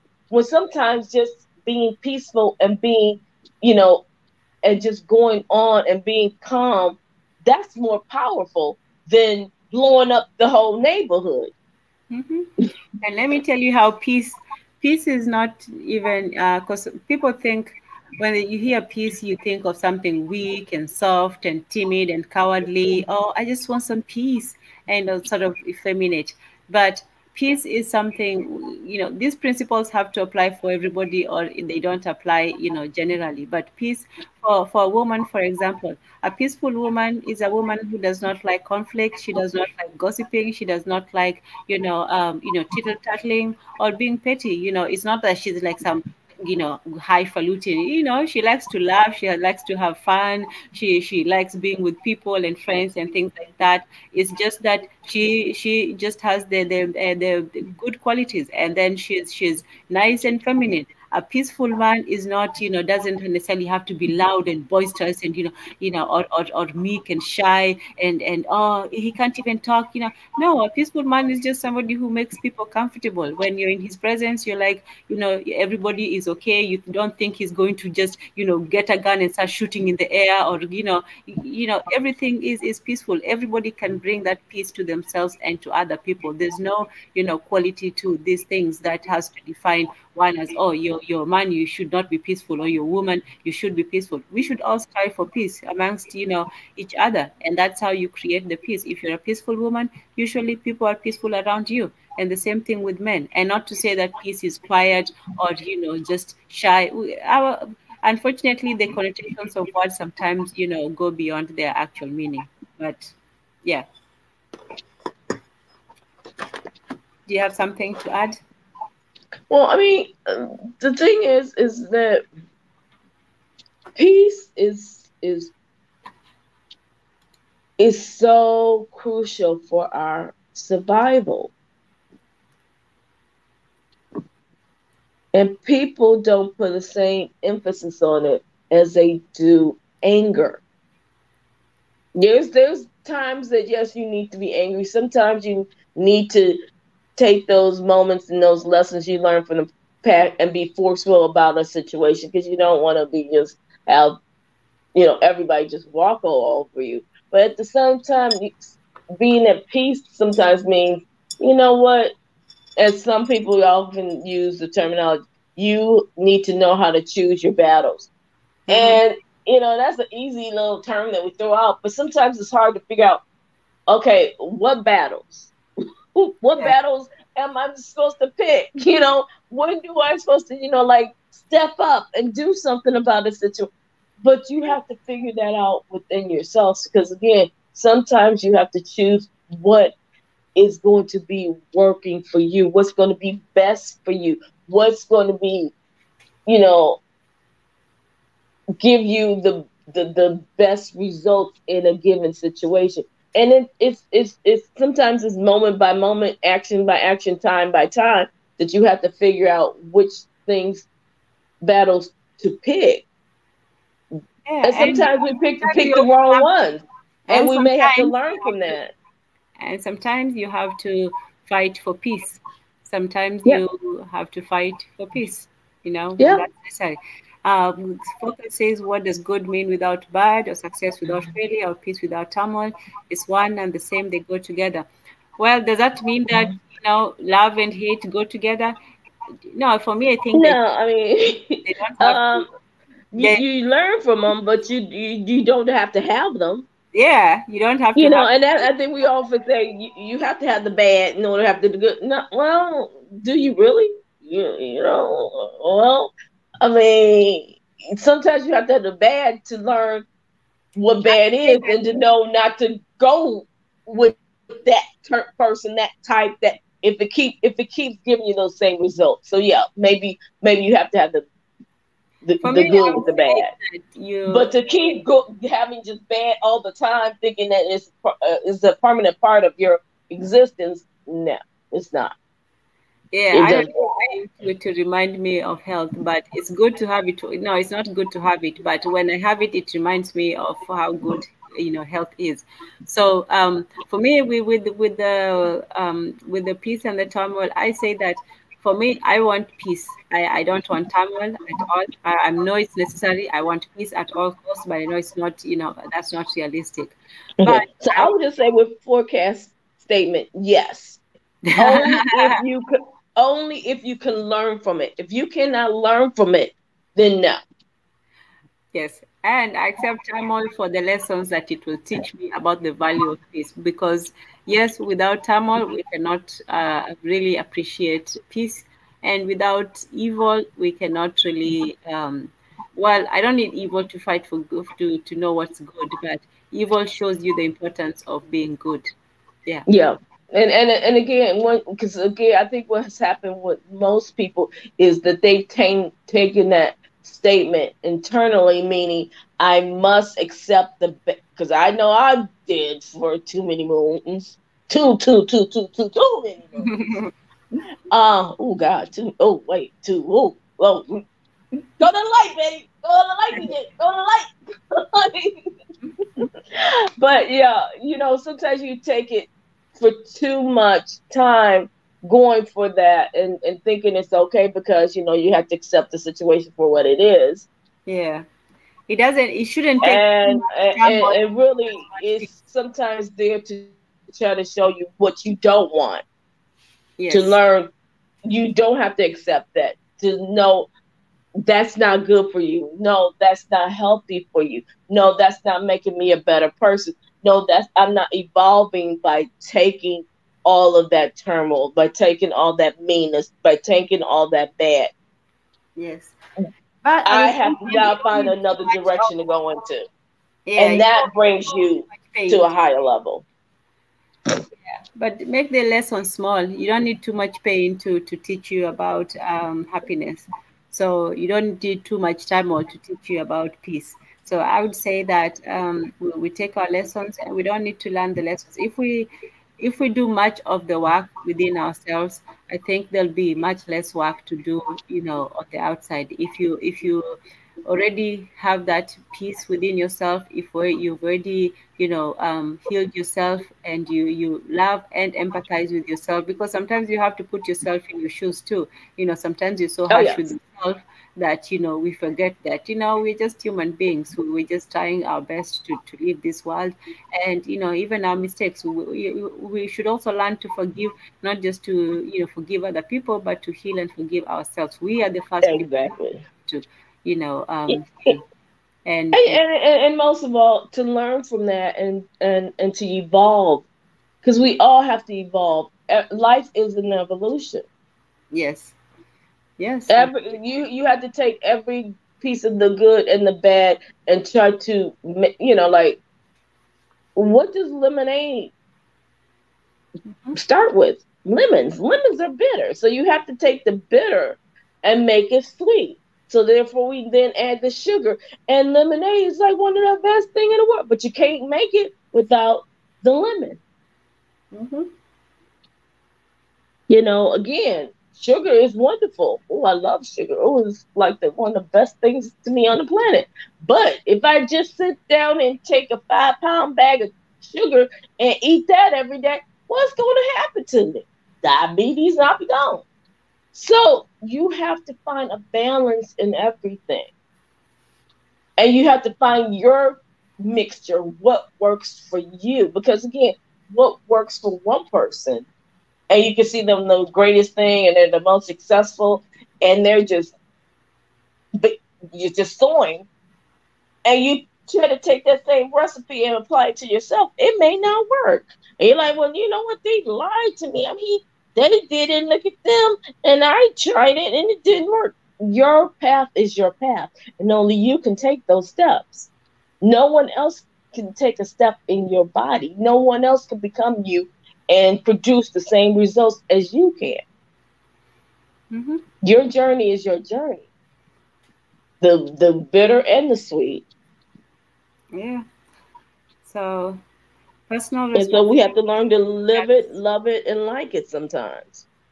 And sometimes we have to do that all at the same time, which is not fun sometimes and not easy, but we do. We have to. Hmm. Yeah, so we are all personally responsible, and personal responsibility is not individuality. It's just saying that you are going to do as much as you can to the best of your ability with what you have. It's not going to say you're going to lift mountains or you're going to, be the hero or whatever. It's just whatever gifts you have, you're going to use them to improve yourself, and whatever weaknesses you have, you're going to use your strength to mitigate them or to heal or to work on them. So And you know what that tends, and then sometimes in doing that you do become the hero. yeah, you have to become the hero in your own life.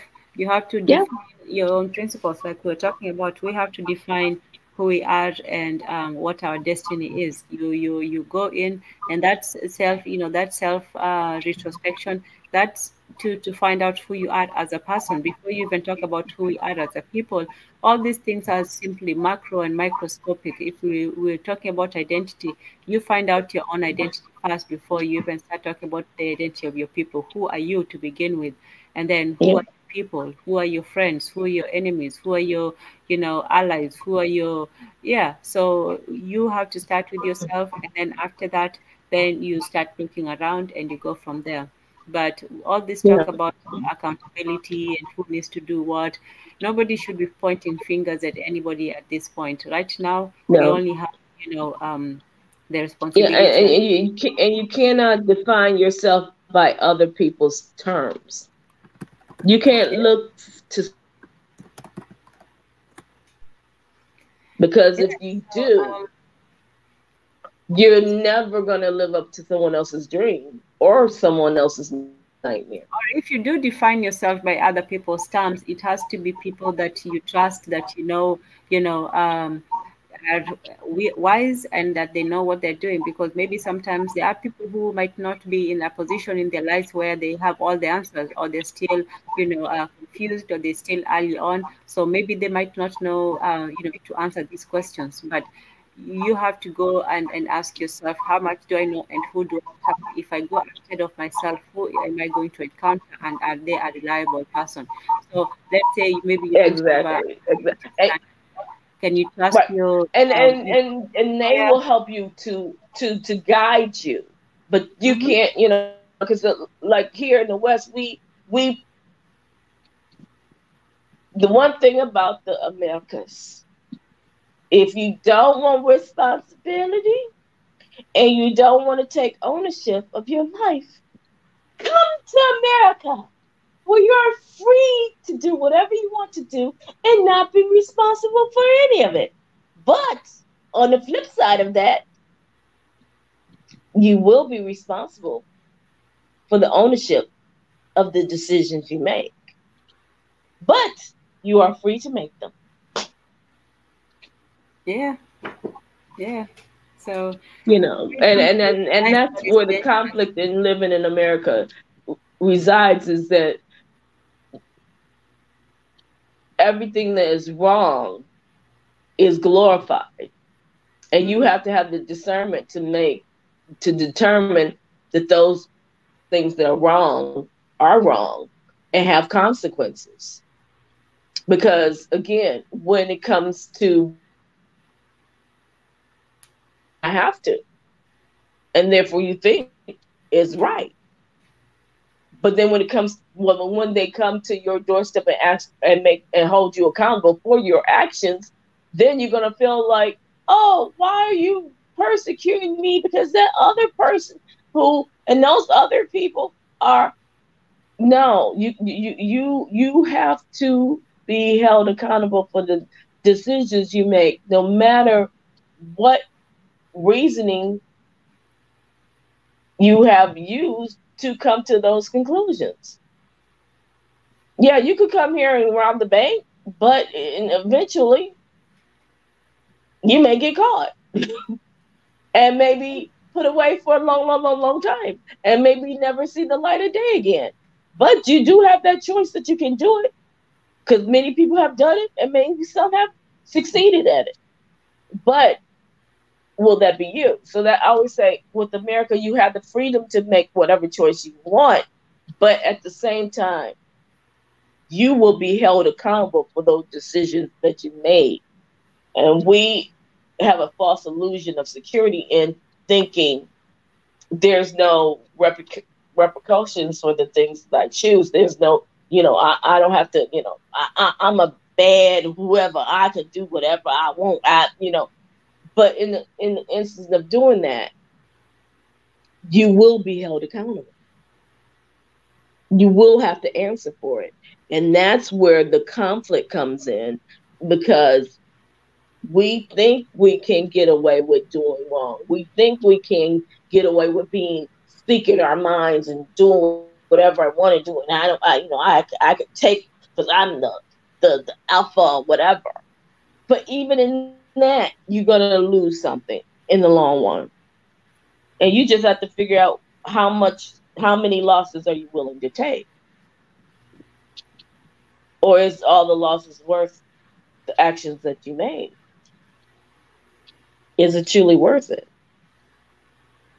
Hmm. Yeah, and so everyone has to ask themselves these questions, and then we have to ask those same questions of ourselves as a group, as a community, as a global people, an international, family. That what are we going to do individually? For me, it starts with the individual. Everyone has to take individual responsibility, and then we all work towards a collective goal. We all come together and say, this is what we want for our people. And it's not just going to be, a bowl of ideas. It's going to be a plan. It's going to be something that's going to benefit people. It's going to help the children. It's going to help the men and the women, and it's not pitting one side against another. It's working towards a collective goal where everybody benefits. So this is Yeah, what we because have. we all can win. We all can win. Yeah, If we do yeah, the right thing, we all can win. yeah. Even if society says, especially over here, we live in such an individualistic society. So we're not really taught to think about no one else. Being number one, being the top dog, being the alpha, but that means only one. There's only one, but there are many But the problem with others. all this alpha talk and all this alpha stuff is because you're constantly comparing yourself with somebody else. For me, I think that you should compare yourself with the image that you want to be, with the best vision of yourself. That's the person that you're supposed to be comparing yourself with. This alpha, blah, blah, blah nonsense, it's like saying who's the most beautiful woman. Yeah, there are women who are more beautiful than others, but is it going to help you to compare yourself with them? Maybe in your ratings, but the person that you're going to be with is not going to be, oh, you're better or worse than other women. They're going to be with you because you're just you. You're the unique person, and that's who you are. So this comparison of it's like watching another man. Oh, okay, well, if he buys a BMW, I'm buying a Mercedes or whatever, whatever hierarchy of vehicles. It's not supposed to be you being better than other people. It's being you being the best version of yourself. So this Yeah, art stuff is, to me, that's the part that it fails, because it's you still need that validation from other people in order for you to be fast. But if you're simply somebody who's driven, who wants what they want and they know how to get it, it doesn't matter what other people are doing. You're going to succeed or fail based on the goals that you set for yourself, not based on what other people have or don't have. yeah, and the thing is just like what you said, Tez. That who's the most beautiful one? You want the most? No, no, no. You have to figure out within yourself who's the most beautiful woman for you. Yeah. What is the best thing for you? And you have to be strong enough to stand on your own principles and not look to others to define what those principles are or should be. Because again, what works for one another person, they might think the most beautiful woman on the planet is a size less than zero, and they have to be.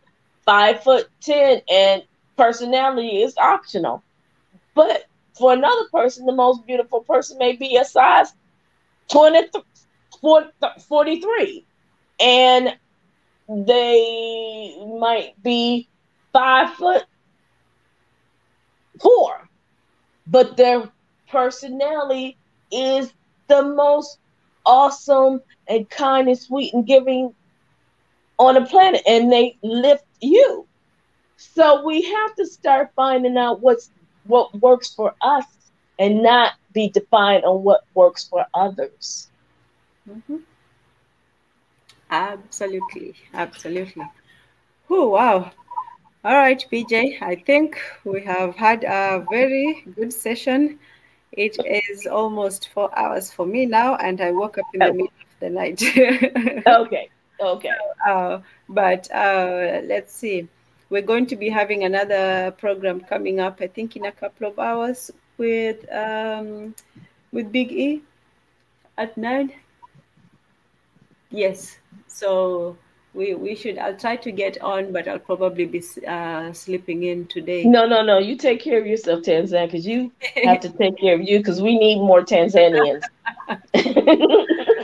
I'm so happy you came on. We had such an excellent conversation, and yeah, it's very important that we do that self work. We can't really Well, change we other people until we start with ourselves. So yeah, go ahead and yeah, go ahead and speak because you had some good information today. BJ, go ahead. Yeah, I've been up all night. I actually got up. I started around would do 1 that. p.m. night. Can we figure it Yes. out? Oh, Oh, I, oh, oh! I didn't know you were partying all. It is the weekend. I didn't know you were partying all night. Okay, Tan, that's what. Now I see. yes, I've been up. See, for people who are awake at weird times like this, because it's a weird time for everybody, but we're here, and Truda6 is here saying cool beans. Thank you so much, Forecast, for joining us. It was a pleasure. Marie Antoinette always in the building. Yay. Yeah. Oh, and earlier we had Cecily Miliano. I think that was a first. There was somebody who generously contributed, but I can't. He wrote in the Ethiopian dialect, but I know he's an Ethiopian brother. And of course, Kaizo was here earlier. Um, we had. I wish you guys had a. He could have stayed a little bit longer, so you guys could have had a discussion. But I'm sure, yeah, he'll be.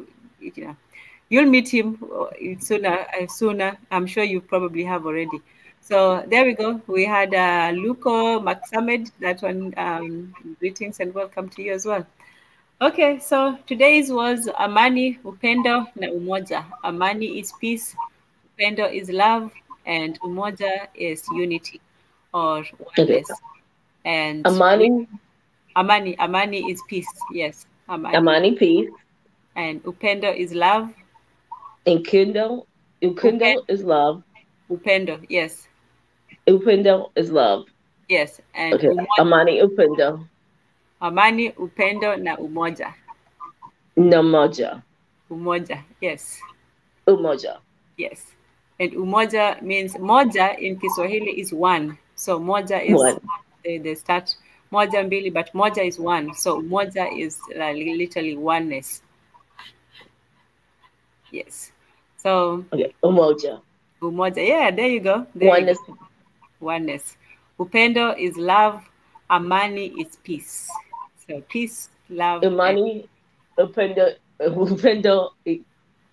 umoja. I'm gonna The na, get the it. NA part, Imani. the NA simply means and. So the NA part, don't worry about it. The na part, that just means and. So Amani Okay, is peace, Upendo is love, and Umoja is unity. Imani. Mm. Don't Love worry. it. We'll Love say it. I get it. the key is It's just repetition. repetition. I have to have repetition, and then We all of will a sudden repeat it it and sticks. repeat it many times. Yes. Okay, thank you. Thank you so much for having me. Thank you. And you can have, oh, greetings to and Trude Six. Good to have you in the building as well. I don't know if I remembered. So, yeah, so go ahead. So I'll just wrap up the summary of mine and then you can have your word as long as you can. Amani, yes, Amani is peace. There you go, focused. That is peace. So you see it right there, BJ? Okay, Amani, Amani. Amani, Okay, yes, Amani. yes.